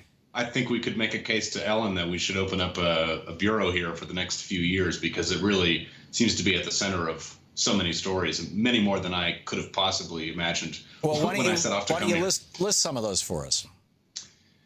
Well, let's see. I mean, we knew immigration was going to be a hot issue, not in the sort of form of the dialogue several weeks ago when it was, is Mexico going to pay for the wall? But now that deportations have started, and today we got some added details about how DHS actually plans to characterize basically anyone of the 11 million undocumented immigrants who are in the United States as a priority for deportation. That story has increased in urgency. Yeah, with the exception of the DACA kids. Yeah, only upon my arrival did I learn that Rex Tillerson, the Secretary of State, and General Kelly, Secretary of Homeland Security, were going to come. I've done NAFTA interviews. I've done Central American refugee and asylum stories. It just keeps fanning out in all directions. Yeah. So how do the Mexicans want their president, Enrique Peña Nieto, to deal with Trump? There's anti-Trump sentiment has really exploded in Mexico, has it not? It has. It's dramatic. I talked to a pollster here who said back in November they did a survey of the Mexican population and found that about 11% of Mexicans thought the U.S.-Mexico relationship was poor or very poor. That number is now 50%. It's hard to stress enough what kind of actions it takes in Washington to take anti-American sentiment from near record levels, perhaps a record level just before the election, to now an incredibly high number, almost a majority of Mexicans saying this is not a positive relationship we have with the United States. And the result, Tom, is that you are seeing many legislators in the Mexican government and elected officials and appointed officials taking steps that I think they realize will be harmful to Mexico in the long run. This means drafting legislation to ban the import of corn from the United States, something I'm sure you've talked about in the past, and the tremendous impact that would have on the American agricultural sector, for which Mexico is the largest importer of American corn. It would especially whack Chuck Grassley's Iowa. Correct. It's funny because Donald Trump has spent so much time saying the problem with the American economy is in Appalachia, it's in the Rust Belt with manufacturing. Mexico holds in its hands the ability to really harm, I would maybe back away from saying devastate or decimate, but really harm a different part of the American economy, a different region of the country. That's one thing they have. They've drafted executive orders here in the legislature, and again, I don't think they'll pass, that would bar any law enforcement cooperation with American authorities. I mean, it's hard to emphasize enough how damaging that would be to the United States. You have hundreds of DEA agents here and at the southern border with Guatemala and Belize who are trying to better understand the criminal networks in this country that also operate and really cause a lot of damage in the United States. There are Customs and Border Patrol officers here in Mexico who are training their Mexican counterparts. And it bears repeating that Mexican visa and immigration and refugee policy mirrors that of the United States, not by coincidence, but by design.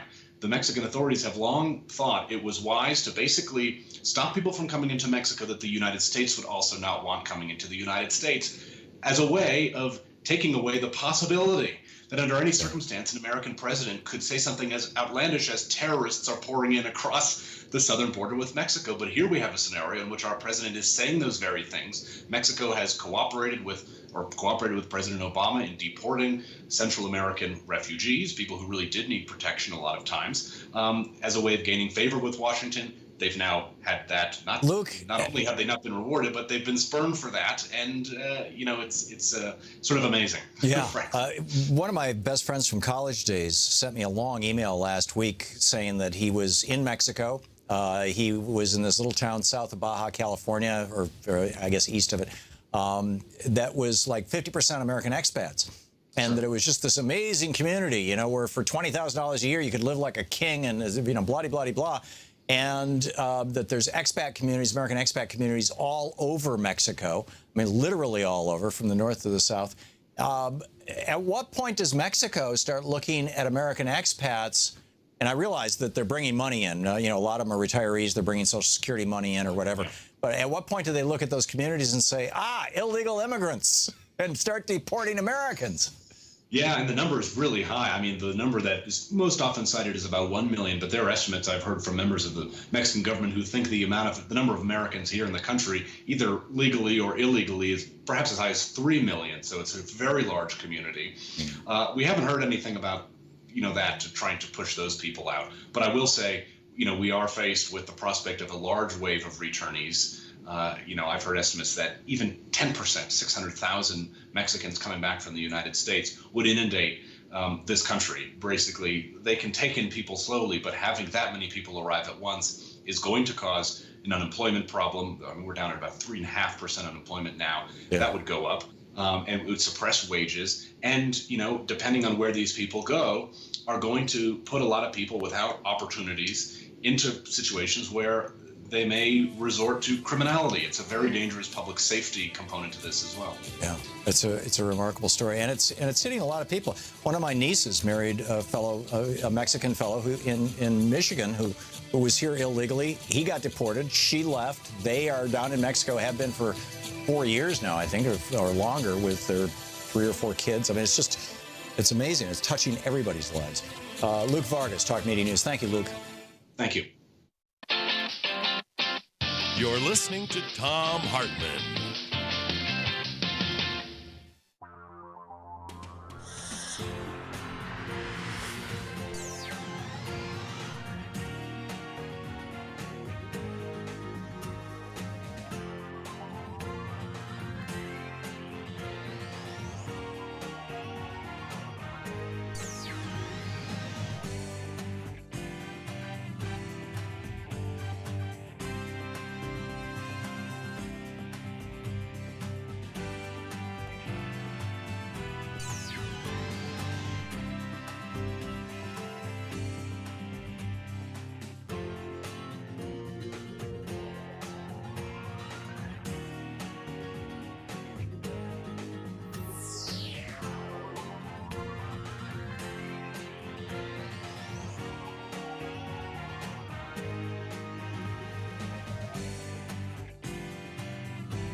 The Thom Hartmann Program is brought to you in part by the Aiden Forecast, an investment newsletter with weekly updates of leading market indicators and a monthly deep dive into what the details of the economy and the markets mean for investors and retirees.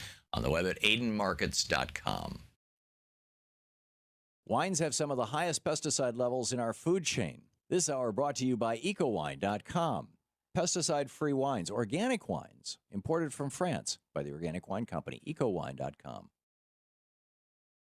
The Thom Hartmann Program is brought to you in part by Super Beets.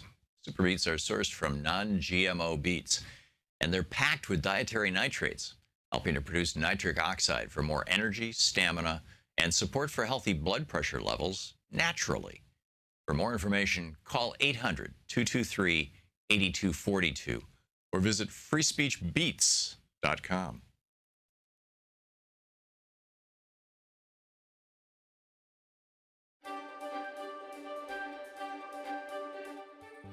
Thom Hartmann University Book Club. Today we're reading from the Thom Hartmann Reader, which is excerpts from other books that I've written. This excerpt is from Threshold. And it starts out, we're on page 239.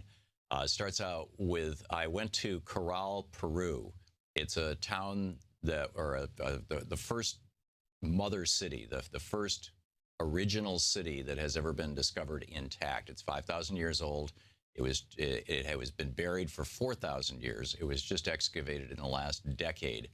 I went down to Peru. We did our radio show from there. And I met with Dr. Ruth Shady, who is the anthropologist and archaeologist who's running this. And she said, well, as we sat and ate, I asked her what was the most significant fact about Corral. Here, she said, the civilization was different, contrasting the Corral of 5,000 years ago with the city-states that were emerging in Egypt, India, and Asia at that time. The focus of the culture here was different. When this civilization was formed here, peace was very important. There was no war. She paused and looked at me with a glint in her eye. Why? Why was there no war? She asked, as if quizzing me. It turns out they found this city that had been there for 1,000 years, and there wasn't a single instrument of war or violence anywhere in the city. Music, dancing, flutes, amphitheaters, no war. So then we jump to page 244. Are we innately evil or good, warlike or peaceful?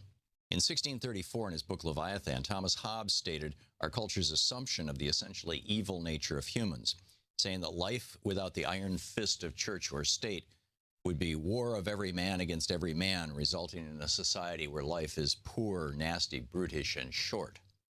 A generation later, Jean-Jacques Rousseau and John Locke challenged Hobbes, suggesting that evidence from tribes being discovered across Africa and the Americas by European explorers demonstrated that instead, the natural state of humankind was good, egalitarian, and peaceful. The thinking of Rousseau and Locke explicitly and overtly influenced the founders of the United States, particularly Thomas Jefferson, who saw verification in it in his own contact with Native Americans. Thus began America as an egalitarian experiment, an experiment that has been expanded and developed by nearly 100 other nations in the world that claim democracy, particularly the countries of Northern Europe, where once feared and warlike people, most notably the Vikings of Norway and Sweden, are now among the happiest and most peaceful and self-sufficient people in the world. Yet the Hobbeses of the world are currently ascendant in terms of both war on humans and war on the environment. But what should be done? As I said in Leonardo DiCaprio's environmental documentary, The 11th Hour, the problem is not a problem of technology. The problem is not a problem of too much carbon dioxide. The problem is not a problem of global warming. The problem is not a problem of waste. All of those things are symptoms of the problem. The problem is the way that we are thinking. The problem is fundamentally a cultural problem. It's at the level of our culture that this illness is happening. In my books, I've shared stories from all around the world of cultures that have matured, awakened, and found ways to live in peace, harmony, and ecological balance, and the fate of others that have not. Some are pre-city, Aboriginal, and tribal people. Some are modern communities. Some are fully developed city-states moving quickly in the direction of peace. All offer us a new vision of how life can be in a world where the core assumptions of modern culture are challenged and modified. This is not a radical or new age or easily dismissed concept. It started with the Enlightenment of the 17th century. Its first experiment was the founding of the United States in the 18th century. flawed but a great experiment. It flowered throughout the world throughout the 19th century as nation after nation flipped from warrior king states to democracies. It found global acceptance in the 20th century with the foundation of the United Nations, the first international organization whose single explicit purpose was to create, promote, and maintain worldwide peace. And now in the 21st century, as war against both humans and against nature is increasingly being viewed with horror by people around the world, movements are springing up all over the planet to reject the immature cultural paradigms of the past and move us into a post-carbon, post-warfare, egalitarian, and peaceful world where there's room for both humans and for all other life. Then we start a chapter, why and when did war begin? If it's true, as scientists from Peter Farb to Rianne Eisler to Ruth Shady point out, that a prime differentiator between war societies and peaceful societies is the role of power relationships between men and women, the question is raised, why and when does war begin, and how is it related to the relationship between the sexes? Most pre-literate cultures, from those in the Arctic to those in the southernmost tips of South America and Africa, were largely peaceful before contact with technology and our culture. While there was conflict, and often violent conflict, it rarely reached the proportions of organized, sustained, legally sanctioned mass murder that we today refer to as war. As the anthropologist Peter Farb has documented, some Native American societies, for example, the Shoshone, didn't even have a word for war in their vocabulary. Others used organized games to resolve conflicts. Many theories have been put forward for how and why the warrior mentality took over. And then, it goes on to whether this started with animal husbandry or whether it started with agriculture, where did war begin, and some interesting stuff. So it's in the Thom Hartmann Reader.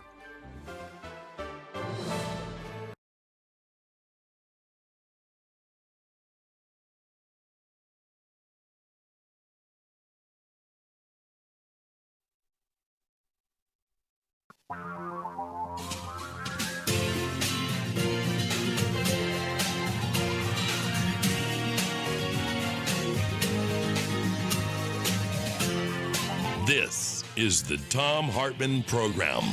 Welcome back. Thom Hartmann here with you. A couple of news stories I wanted to share with you, and a few small rants, and then we'll get back to your calls and what you're thinking about today as well. Sean Spicer is doing a press conference. It was interesting during the break. I caught a little bit of it. In neurolinguistic programming, I was trained first as an NLP practitioner, and then went to London and took Richard Bandler's NLP trainer training, and became a certified NLP trainer by the Society of NLP, and wrote really two books about this. One is Walking Your Blues Away, and the other is Cracking the Code, and it's about using NLP in politics, basically, how to argue politics in a multimodal fashion. And watching Sean Spicer, it was amazing. So, normally with most questions, but let me back up a little bit. One of the things that they teach you in NLP is that the eyes are actually part of the brain. They're actually the only external part of the brain. They're directly connected to the brain through the optic nerve. And eye motion will tell you what's going on inside the brain.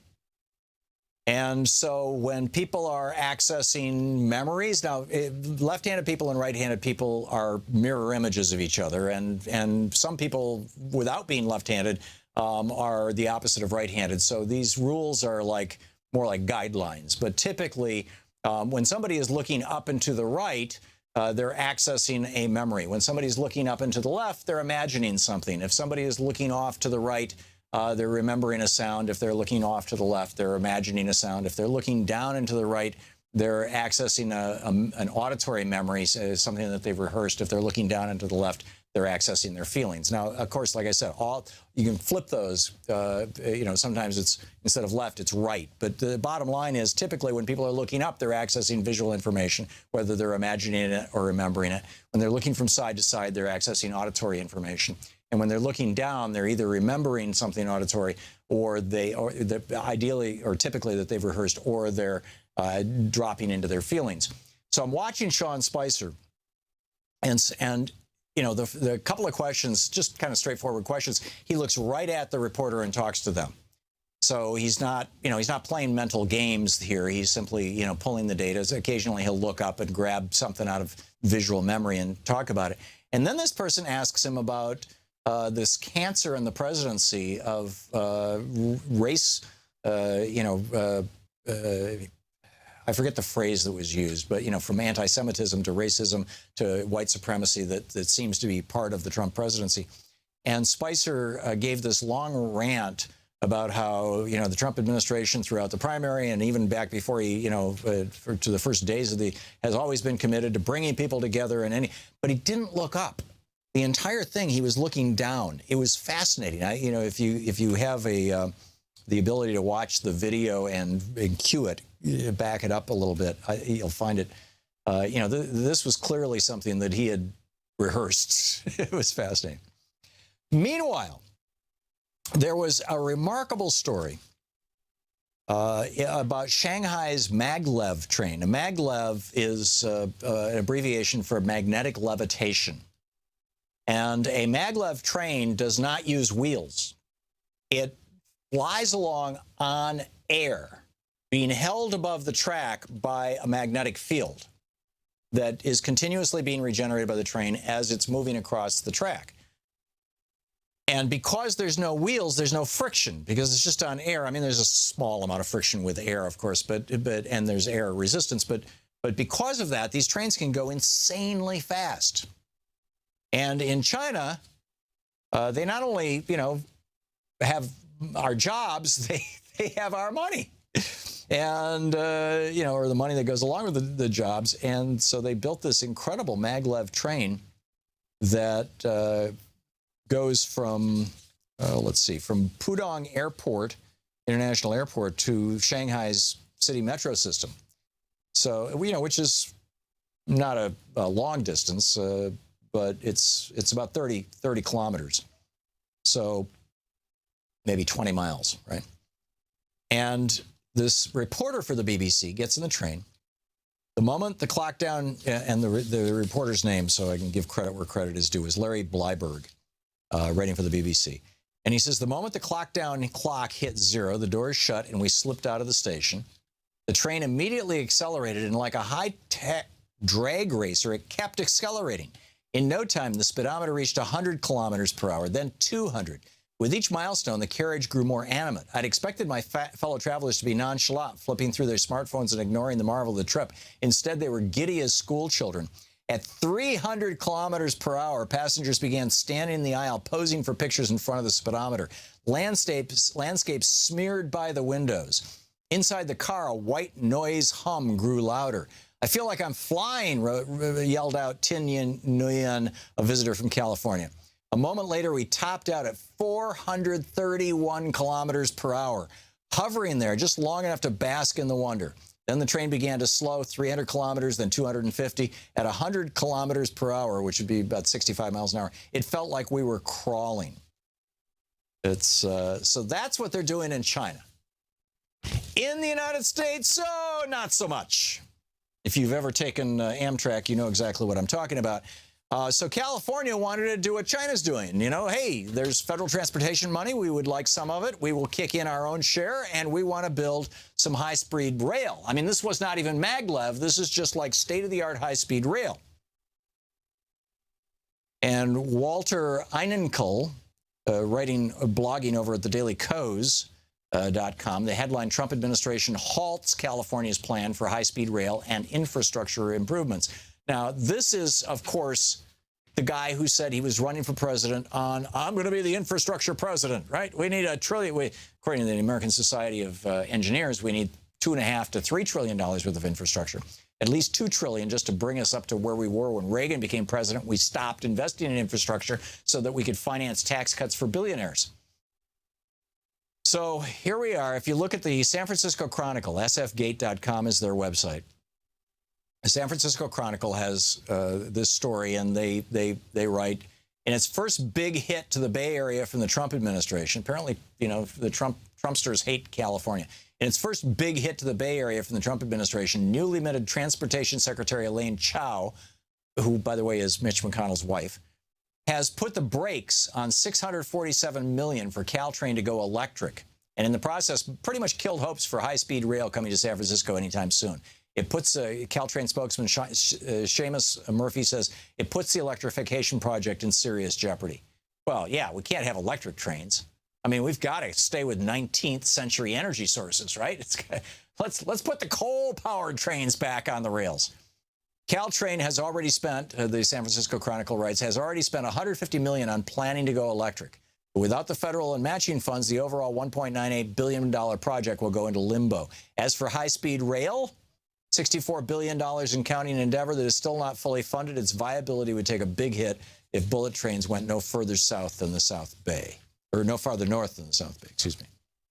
So, you know, you can go to Europe and you can take the LTV, I think it is, in France. Louise and I have been on that train. You can take the Deutsche Bahn, the IT trains, as I recall. It's a two-letter acronym, and I don't remember what in fact, I'm not sure I ever knew what the acronym stands for, which is why I'm not remembering. But in any case, I regularly take those trains in Germany across the country. You're traveling at, about 200 miles an hour, or in that neighborhood. It's a substantial. And these are just, big, heavy trains that are just running on electricity, but these bullet trains. And, across France, they'll run, even faster. But, the Republicans, advanced technology, electric technology, nah, we can't do that. We've got to pay for tax cuts for billionaires. I mean, Paul Ryan is coming with his tax plans, and you got a billionaire in the White House, and you got billionaires in the cabinet, and you got billionaires paying for the elections of all these Republicans. You really expect the billionaires to say, no, raise our taxes and let's have 21st century infrastructure in America. That ain't going to happen, at least during these 4 years. This is the Thom Hartmann Program. Which is why it's all the more important that we get active and make sure that at the end of these 4 years that we take back our country. We'll be back.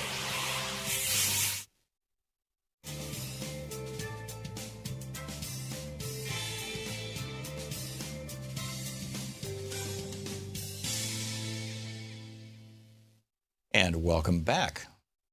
Kenyatta in Redlands, California. Hey, Kenyatta, you wanted to talk about Malcolm X? Thanks for calling. Good talking to you. I did on the 52nd anniversary of his assassination. As I've mentioned to you before, he is absolutely, other than my father, my greatest hero. But I wanted to ask you, I want to explore something that I've actually talked with you about before, but we didn't have a lot of time.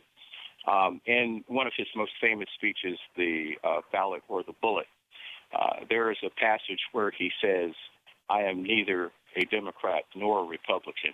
I am not an American. I am a victim of the Democrats and the Republicans, and I am a victim of America.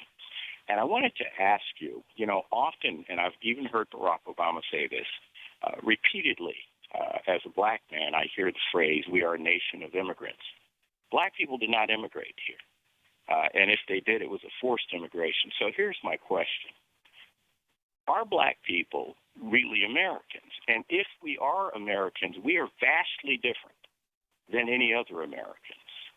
And I think this is a question that really needs to be explored, Tom, because we did not run across the Interstate 5 freeway from Mexico to get here. We did not get in shipping containers from China to get here. We did not. We were kidnapped and forced to come here. So if we are Americans, we are vastly different than any other Americans. And if we are vastly different than other Americans, then I think there needs to be vastly different policies that affect us. What would you say to that? I think that's a profound insight, Kenyatta, and I appreciate your sharing it with me. I honor it. And I'm not sure, I don't have a facile response for that. That's a question that, it's like a Socratic question. I mean, it's brilliant. How do you feel that way, first of all? And if so, what different kinds of policies are you talking about? I do not feel like an American. If being an American is because you were born someplace or born here, that's a different thing. But that's what our law says. Yeah. But again, we are vastly different. And I would say very briefly, with regards to reparations, I think there should be reparations due black people, but none of them cost any money. And that's one of the first things you get pushback from typically white Americans is, oh, that's not going to happen. But and I would say three things very briefly. First is that I would ask that our history, particularly our textbooks, reflect the truth as to what happened to us, how we got here, how this nation's wealth was built on our backs. Yep. And second and third, we got 30 seconds to the break. Okay. Number two would be to have, pursuant to the first, schools that would specifically deal with that issue for our people. And lastly, that this nation give a formal apology, if not a holiday, to commemorate what took place and how we have built this country. Because if you take the black man out of the equation, the United States does not exist as we know it. Yeah, you're absolutely right. I mean, slavery built this country, and various forms of it continue to live on. Brilliant. Kenyatta, thank you for your contribution to the show and to my mind, to my deeper understanding. I really appreciate it. You never cease to amaze me. We'll be back. It's 21 minutes past the hour.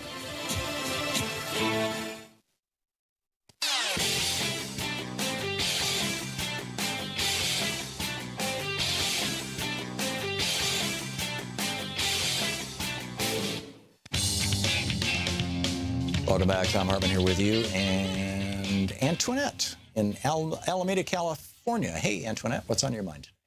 I just wanted to talk a little bit about Malcolm. First, make a minor correction. A person who called up earlier said that he was educated in prison. He was radicalized in prison. As a student in public schools, he made top grades and wanted to be a lawyer, but his teacher discouraged him because he was a Negro. And but when he went to prison, that's where he was radicalized, similar to how you have a lot of Islamists radicalized in Egyptian prisons.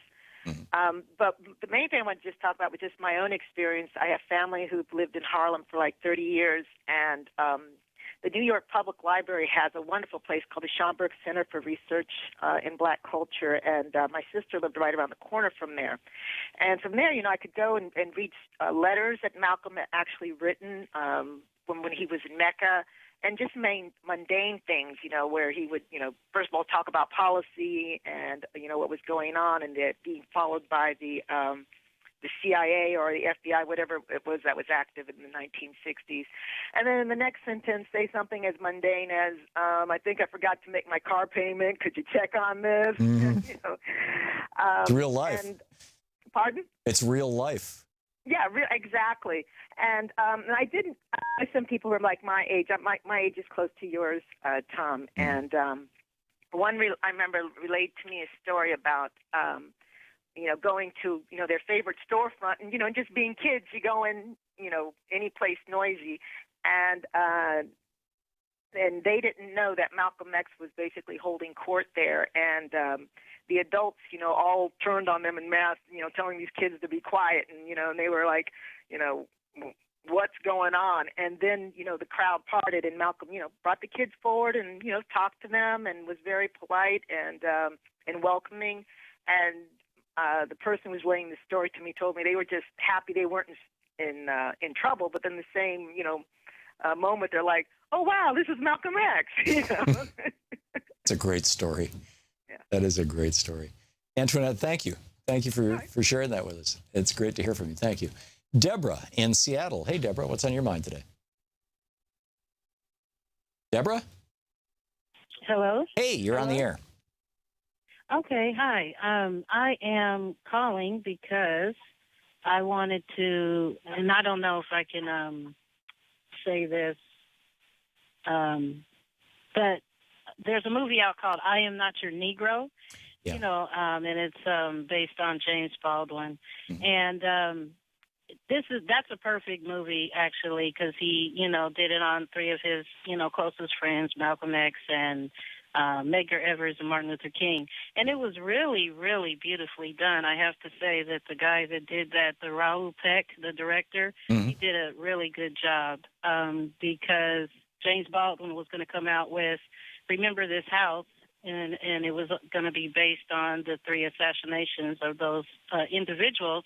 But of course, he didn't live to really do the whole thing. But I think it's an excellent movie to see, and it kind of pieces things together with racism, especially when it comes down to young people, because when I run into them, they just say the slavery is painful and, you know, I don't want to see, 12 years a slave and all that. So I just think that, I just wanted to say that if you really want to get some insight, some quick insight, that's the movie to see. Yeah. Okay. I think it's playing here in D.C. And Louise and I last weekend, at one point, nearly went out. But I ended up writing a piece for Alternet instead. But I've got to get out to see that movie, Deborah. I will take your advice. Thank you very much. Thanks for the call. Dave in Pattison, Mississippi. Hey, Dave, what's on your mind today? Oh, hi. This is Sarah. Oh. Listen. Hi, Sarah.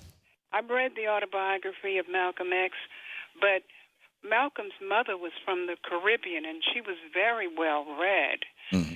And also, his father was a Garveyite. They were both readers.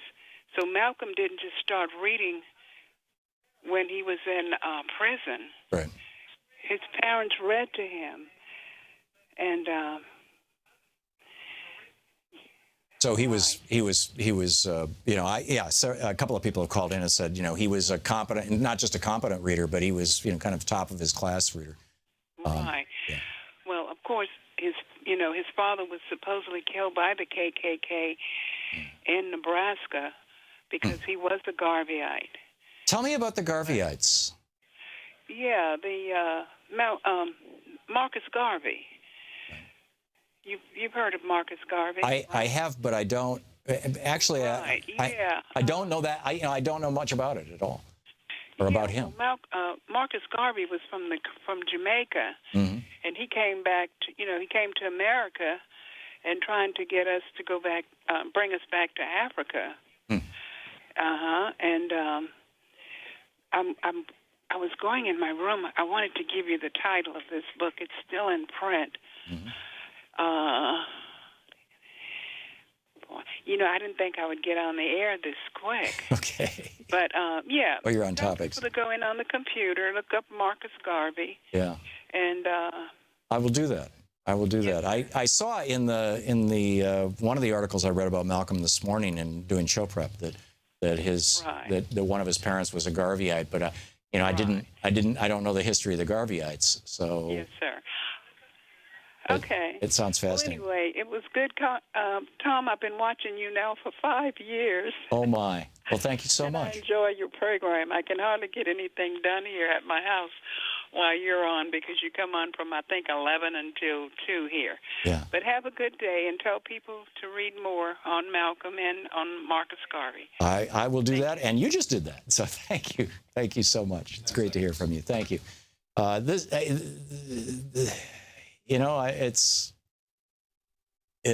It is a topic that is so rich and so deep, and that I confess so much ignorance to.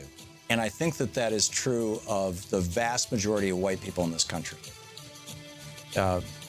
We don't just need reconciliation and, all the kind of happy talk stuff. We really need a deeper understanding of history as a nation, all of us, which includes Black history and Native American history. You're listening to the Thom Hartmann Program. Call 202-808-9925. Native Americans being another group that have been just crapped on for forever, but African Americans in particular. We'll be right back.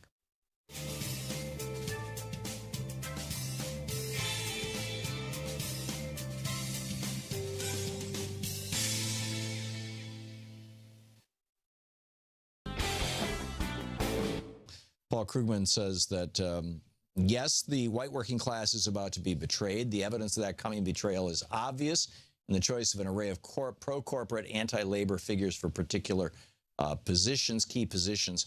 In particular, the most important story of the week, seriously, people, stop focusing on Trump's Twitter, was the selection of Tom Price, an ardent opponent of Obamacare and advocate of Medicare privatization, as Secretary of HHS, Health and Human Services.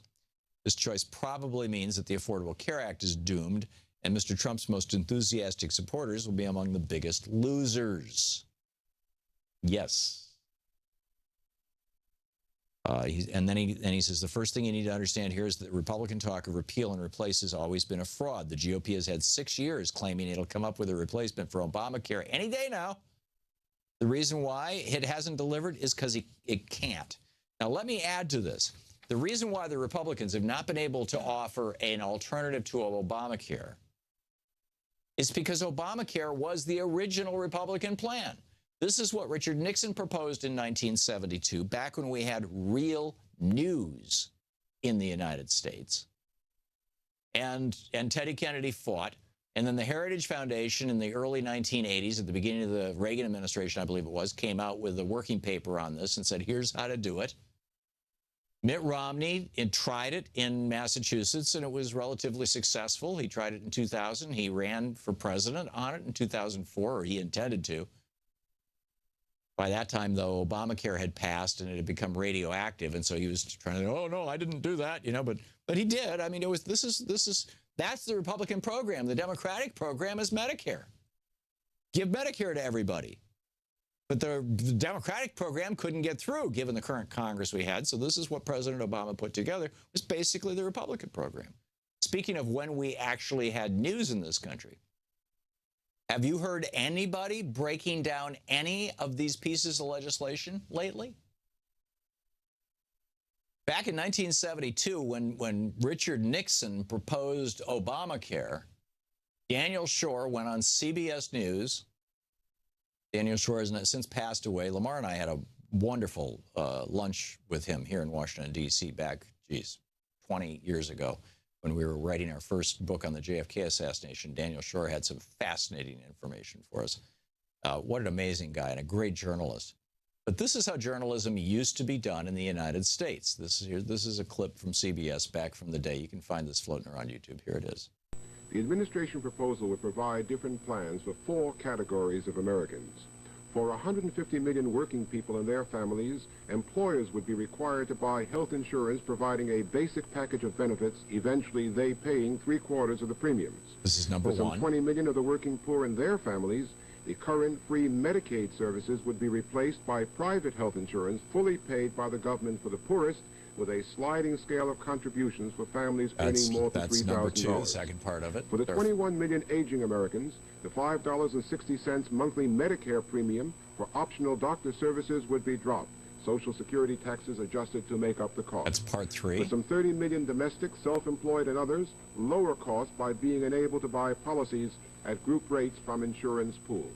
Sound like Obamacare? Deductions, co-insurance features, the plan is estimated to cover less than half of the average patient's health expenses and to cost the federal government less than $2 billion in addition to what it's now paying.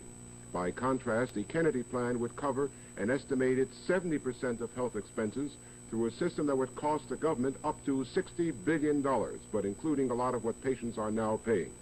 The Kennedy bill is straight national health insurance, financed by Social Security the Kennedy and bill general was single-payer taxes, health insurance. with no cost sharing, no cutoff point for the beneficiaries, bypassing private insurance companies operating through a presidentially appointed health security board. And so the line is being drawn between repairs on the present health system and a new federal health system. The debate starts next Monday, when Welfare Secretary Richardson is scheduled to appear at the opening of hearings of the Senate Health Subcommittee. The chairman of that subcommittee now, Senator Kennedy. There you go. And then he goes to Kennedy and he gives a speech. And there's another one out there too where Walter Cronkite is breaking the thing down. I mean, there's a couple of them where they're breaking it down because that's what news used to do. And then in the 80s, during the Reagan administration, keep in mind this was 72, and then in the 1980s during the Reagan administration, whenever any news media came out and said, hey, Ronald Reagan just lied to you, these are not facts, things like that, then you had this whole media infrastructure that was funded by these very, very wealthy families, by the Coors family and by the Bradley Foundation, the Bradley family, and a lot of them now they're just foundations because the founders are dead, but they were live, live and kicking back then, and they were funding groups like Brett Bozell's group, which I think was ACT, something like that, Accuracy in Media, AIM, AIM. And they would just yell and scream, oh, my God, Daniel Shore, how dare he, blah, blah, blah, blah. And this was a strategy that was called working the refs. You work the referees. You hassle the referees to the point where they just finally give in and say, all right already. And that's what our media did, is they said, all right already. We're tired of fighting with you right-wingers about what's factual and what's not. We'll just stop talking about facts. Want to connect with the show online? You can find the Thom Hartmann Program on Facebook, Twitter, and Instagram. All the important stories we cover and the issues we care about are at hartmanreport.com. Members of our community can comment and join the conversation. Welcome back. Thom Hartmann here with you. Whew. Amazing stuff. One other thing I wanted to share with you, and then I'm going to pick up actually two other things I wanted to share with you, and then I'll pick up your phone calls. The first was, this is from Victoria Jones's newsletter this morning. She talks about the Fox News segment that Tucker Carlson was doing with Ami Horowitz, a filmmaker who asserted, quote, that Swedish police oftentimes try to cover up some of these crimes committed by migrants. Excuse me. She said, preliminary data released last month by Sweden's Crime Prevention Council found no appreciable increase in crime from 2015, when the county processed a record 163,000 asylum applications, to 2016. The council noted an increase in assaults and rapes last year, but also recorded a drop in thefts, robberies, and drug offenses. Two police officers who were interviewed by Horowitz, this was the guy who was on Fox News, who Donald Trump saw and therefore thought, oh, my God, Sweden, right? And now Drudge is, finding Swedish incidents to put on the homepage to reinforce the little self-reinforcing bubble of Drudge, Fox, Trump. Two police officers interviewed by Horowitz, Anders Goransson and Jacob Ekstrom, told a Swedish newspaper that Horowitz had selectively edited and distorted their comments to prove his thesis. They didn't agree with his argument about the link between migration and crime. Goransson, one of the police officers, said, this is bad journalism. So Donald Trump was the victim of fake news on Fox News.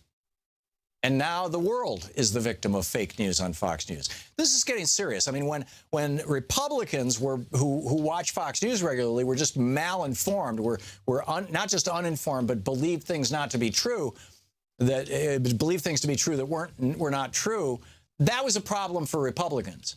But now we've got a president who believes things that aren't true because he watches Fox News. This is a problem for all of us. So anyhow, we've got a bunch of people still want to talk about Malcolm X. It's just great. Charles in Stockbridge, Georgia. Hey, Charles, what's on your mind? Hey, Tom. I'm a little nervous, so excuse me. It's first time calling. Quite all right. I want to put some kind of a context into the Malcolm X story. And I can say this from, if you will, an insider viewpoint, since I grew up in the Nation of Islam during the time of Malcolm X. I met him as a child several times. Wow. One of the things you say about him, he was very charismatic. He was someone you could, who you could be drawn to. Mm-hmm. Now, that being said, this whole thing about him and the Nation of Islam and realizing Muslims were black and so forth is a lot of BS. Now, I say that because, again, I went to the Nation of Islam school in Chicago all my life. That was the only school I ever went to until I finished high school. And we were told constantly by Muslims in other countries, because we had Muslim teachers come to other countries, that Muslims were all races, and that that Allah didn't believe in one race. But Elijah Muhammad, and Malcolm parroted this, said that yes, that's true, but they were not real Muslims. We are real Muslims. Again, no one can argue Malcolm's intelligence, and I don't intend to.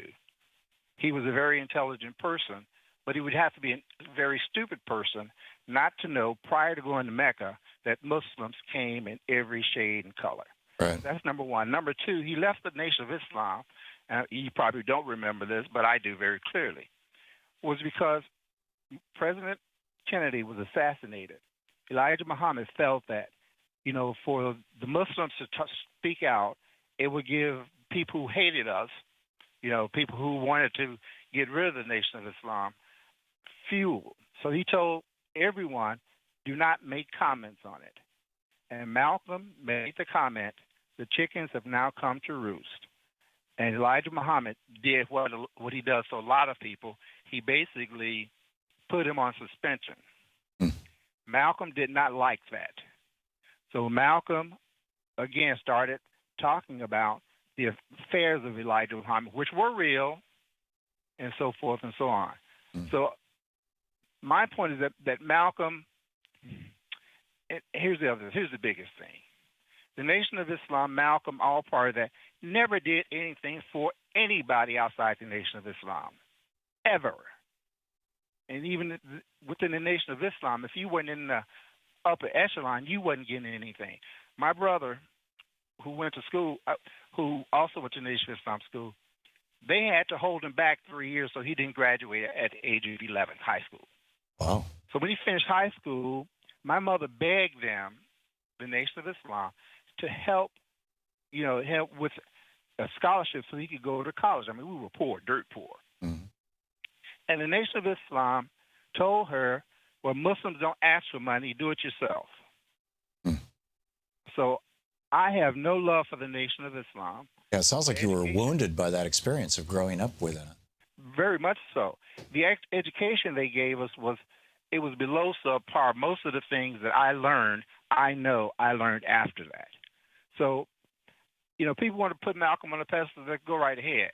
But it's a pedestal that was built after his death, and, if you will, a lot of propaganda about him after his death. So, remarkable that's story. my take on it. There's probably a lot of people who are not going to like that, but that is actually the way it was. Okay, Charles, thank you for sharing your story with us. That's You're quite welcome. It's remarkable. Gary in Newport Beach, California. Hey, Gary, what's on your mind today? Hi, Tom. Can you hear me? Yeah, just fine. Great. Hey, my son called me when he heard you were covering the Malcolm topic, and I knew his cousin, Hakeem Jamal. And in regard to the earlier caller who called about redress, I happen to have written the redress solicitation letter for the Japanese American internment camp redress back in the 80s. Oh. And I actually received an award from the Japanese American Citizens League, Pacific Northwest District. Anyway, one thing that the gentleman made me think of is when he mentioned, redress and reparations for Black Americans, is that if I were to have it to do over again, and again, this is, decades ago when I was involved in this, I would have pushed for, instead of $20,000 for each individual who was impacted, which my mother burned through in a year just to address her cancer treatment. I think that $2 billion that we won would have been better placed if we had put it into a trust, an income-bearing trust that grew over the years, and that could have been applied to citizens. So, if the Black community is wanting to push redress and reparations, that would be something that they might consider. Now, before going off the phone, because I know you have such a broad audience, I wonder if I could make another proposal. Okay. And that is, remember years ago when there was I think it was March 22nd march in New York City, where I think there were like 400,000 people that turned out. For which topic? It was Environment Day. Oh, you're talking I remember it well. Yeah. So, and I'm a really avid media watcher, and I only happened across the fact that was occurring because there was like a short 5-second blurb on one of the channels that I follow. Yeah, it was arguably the most underreported story of the year. I remember that well also, that it was astonishing. And you even had, there were movie stars there, and there were activists there, and, Leo DiCaprio was walking in the front of the line. In fact, a clip of that is in his movie Before the Flood. And it just didn't get covered. And I think that's the power of the fossil fuel industry on our corporate media. They advertise heavily in the corporate media, and the corporate media, in response, refuses to talk about climate change, because that was the essence of the march. The march was not about the environment; it was about climate change, which is beyond the environment. It's literally the survival of the human race, in my opinion. So, yeah, Gary, excellent point. I got to move along, Gary, and we're hitting a break right now. But, well said, and thanks for the information, your thoughts on reparations as well. That's a complex topic. We've done a couple of shows on reparations over the years, and I'm totally clear that we have voluntary immigrants and involuntary immigrants, and the involuntary immigrants should be compensated. How to do it is something that I don't have an easy answer for. You're listening to Thom Hartmann. Visit thomhartmann.com for audio and video archives. We'll be back with more of your calls in just a moment.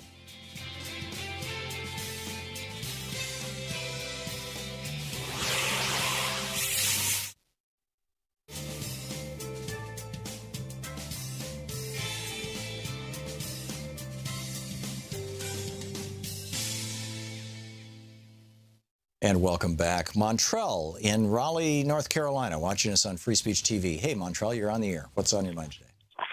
Hey, how you doing, Tom? Good. What's up? All right. I was just watching your show. I watch the show from time to time. And I just wanted to speak on reparations. I've been watching a lot of articles, and different statements from the UN. And a lot of people have been making that drumbeat for a lot of years. Mm-hmm. And I always wonder, what is it that blocks the American government from actually speaking on the subject? It's white supremacy and white nationalism. I know. If I may respectfully answer what I think was probably a rhetorical question. Yeah, I know. And it's just trying to come up with solutions for the future, because what's old, is pretty much old. And it's just after a point, it just comes to a point where, you have the news. And, when Trump says fake news, I kind of get it. But, we all know that Fox is fake, which I was listening to your other statement on, him listening to Fox. And it kind of got him.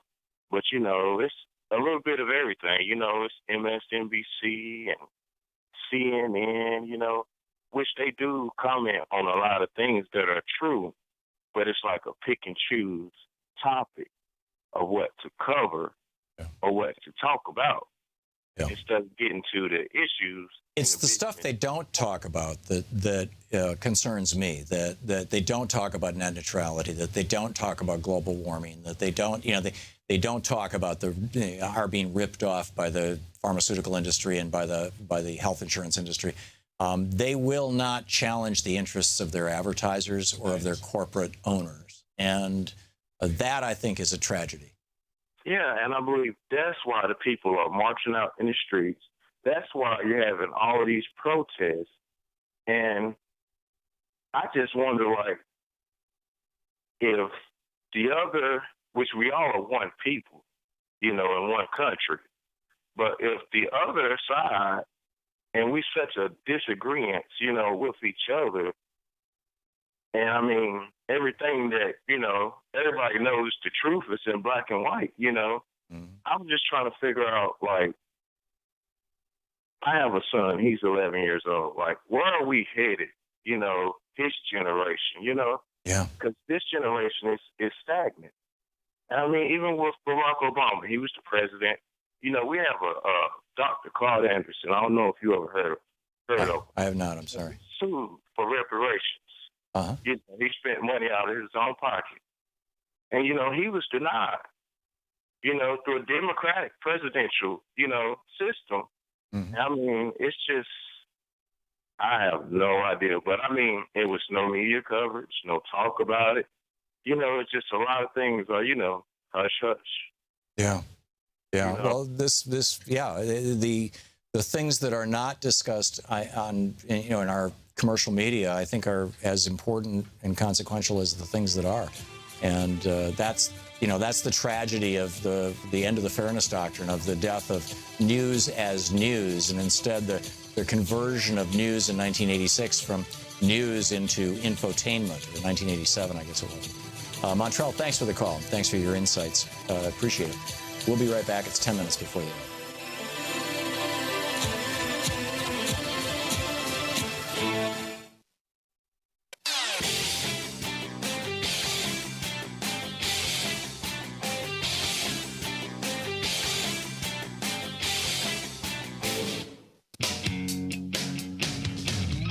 Welcome back. Thom Hartmann here with you. And Desiree in Concho, Arizona. Hey, Desiree, what's on your mind today? Hi. You know, I was born and raised in Lansing, Michigan, too. And I wanted to talk about Malcolm X and the little family. They lived in Mason. My mother and stepfather went to school with his older brothers and sisters. Wow. And I don't think his mother ever recovered from the death of the father. Right. And so she was institutionalized in Kalamazoo. The family was very poor. And so he understood the struggle from his own personal perspective. And the other thing I wanted to tell you was that they finally named Main Street after Malcolm X. In Lansing or in Mason? In Lansing. Wow, that's great. Yeah. When you cross over from Lansing Township, right at the Lansing city limits, it becomes Malcolm X. Huh. That's great. I'll have to look for that when I get back to visit my family.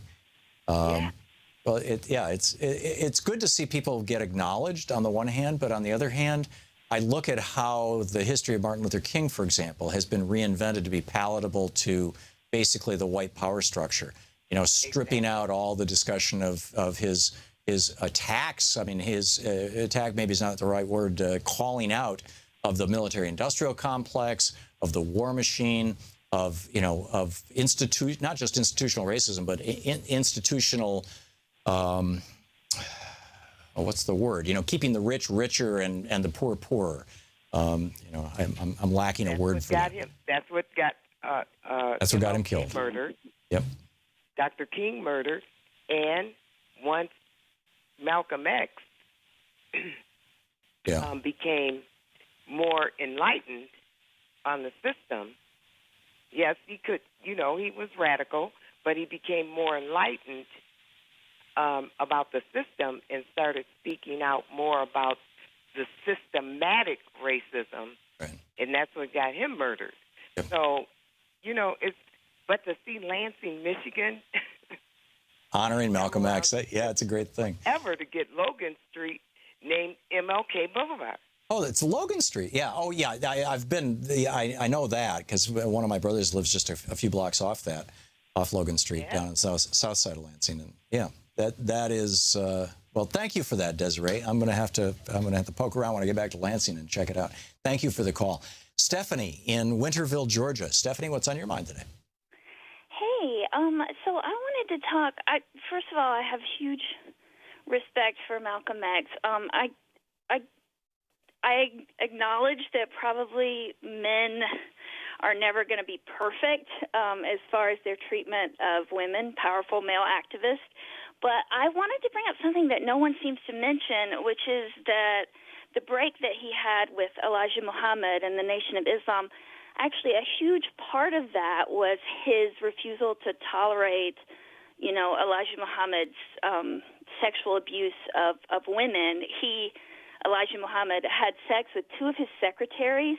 He fathered 21 children, and 13 of them were out of wedlock, and at least 2 of the women that he fathered children with were underage. So he basically raped teenage black women. And Malcolm X had enough integrity, regardless of whether or not he had a perfect history with women.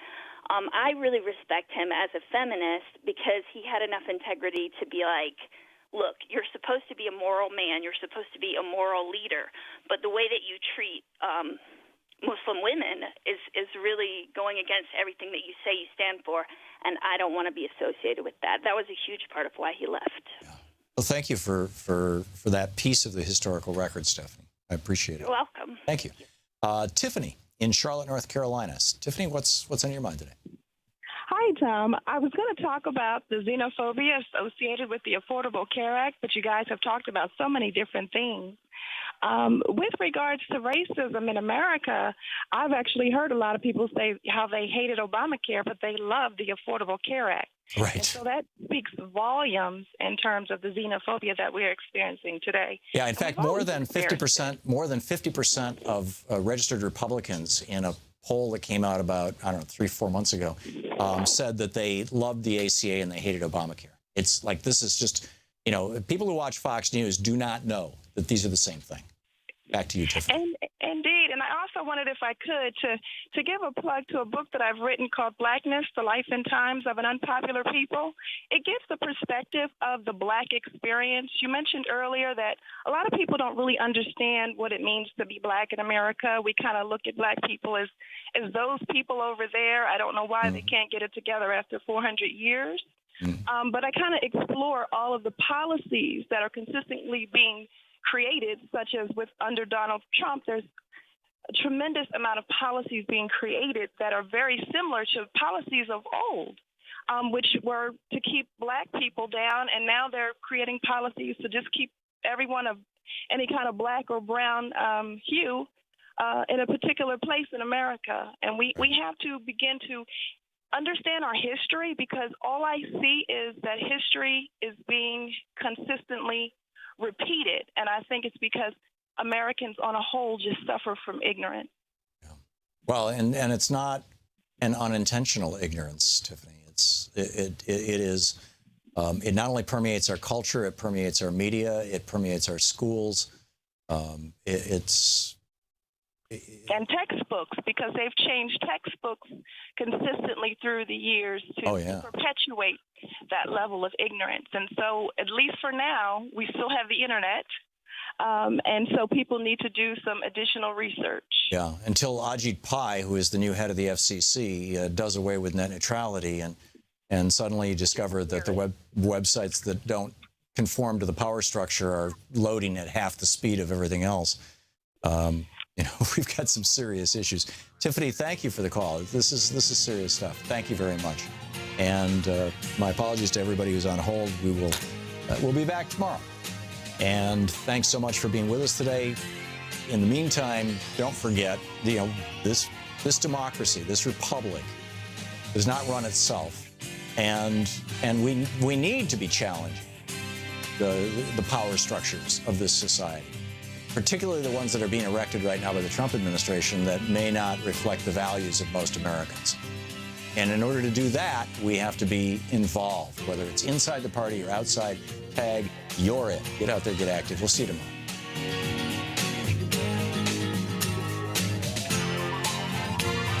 You've been listening to Thom Hartmann. For audio and video archives, visit thomhartmann.com.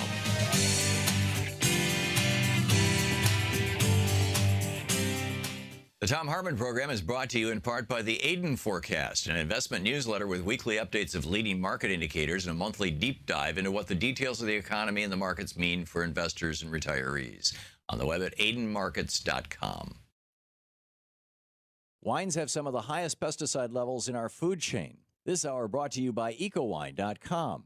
Pesticide-free wines, organic wines, imported from France by the organic wine company, ecowine.com. The Thom Hartmann Program is brought to you in part by Super Beets. Super beets are sourced from non-GMO beets, and they're packed with dietary nitrates, helping to produce nitric oxide for more energy, stamina, and support for healthy blood pressure levels naturally. For more information, call 800-223-8242 or visit freespeechbeets.com.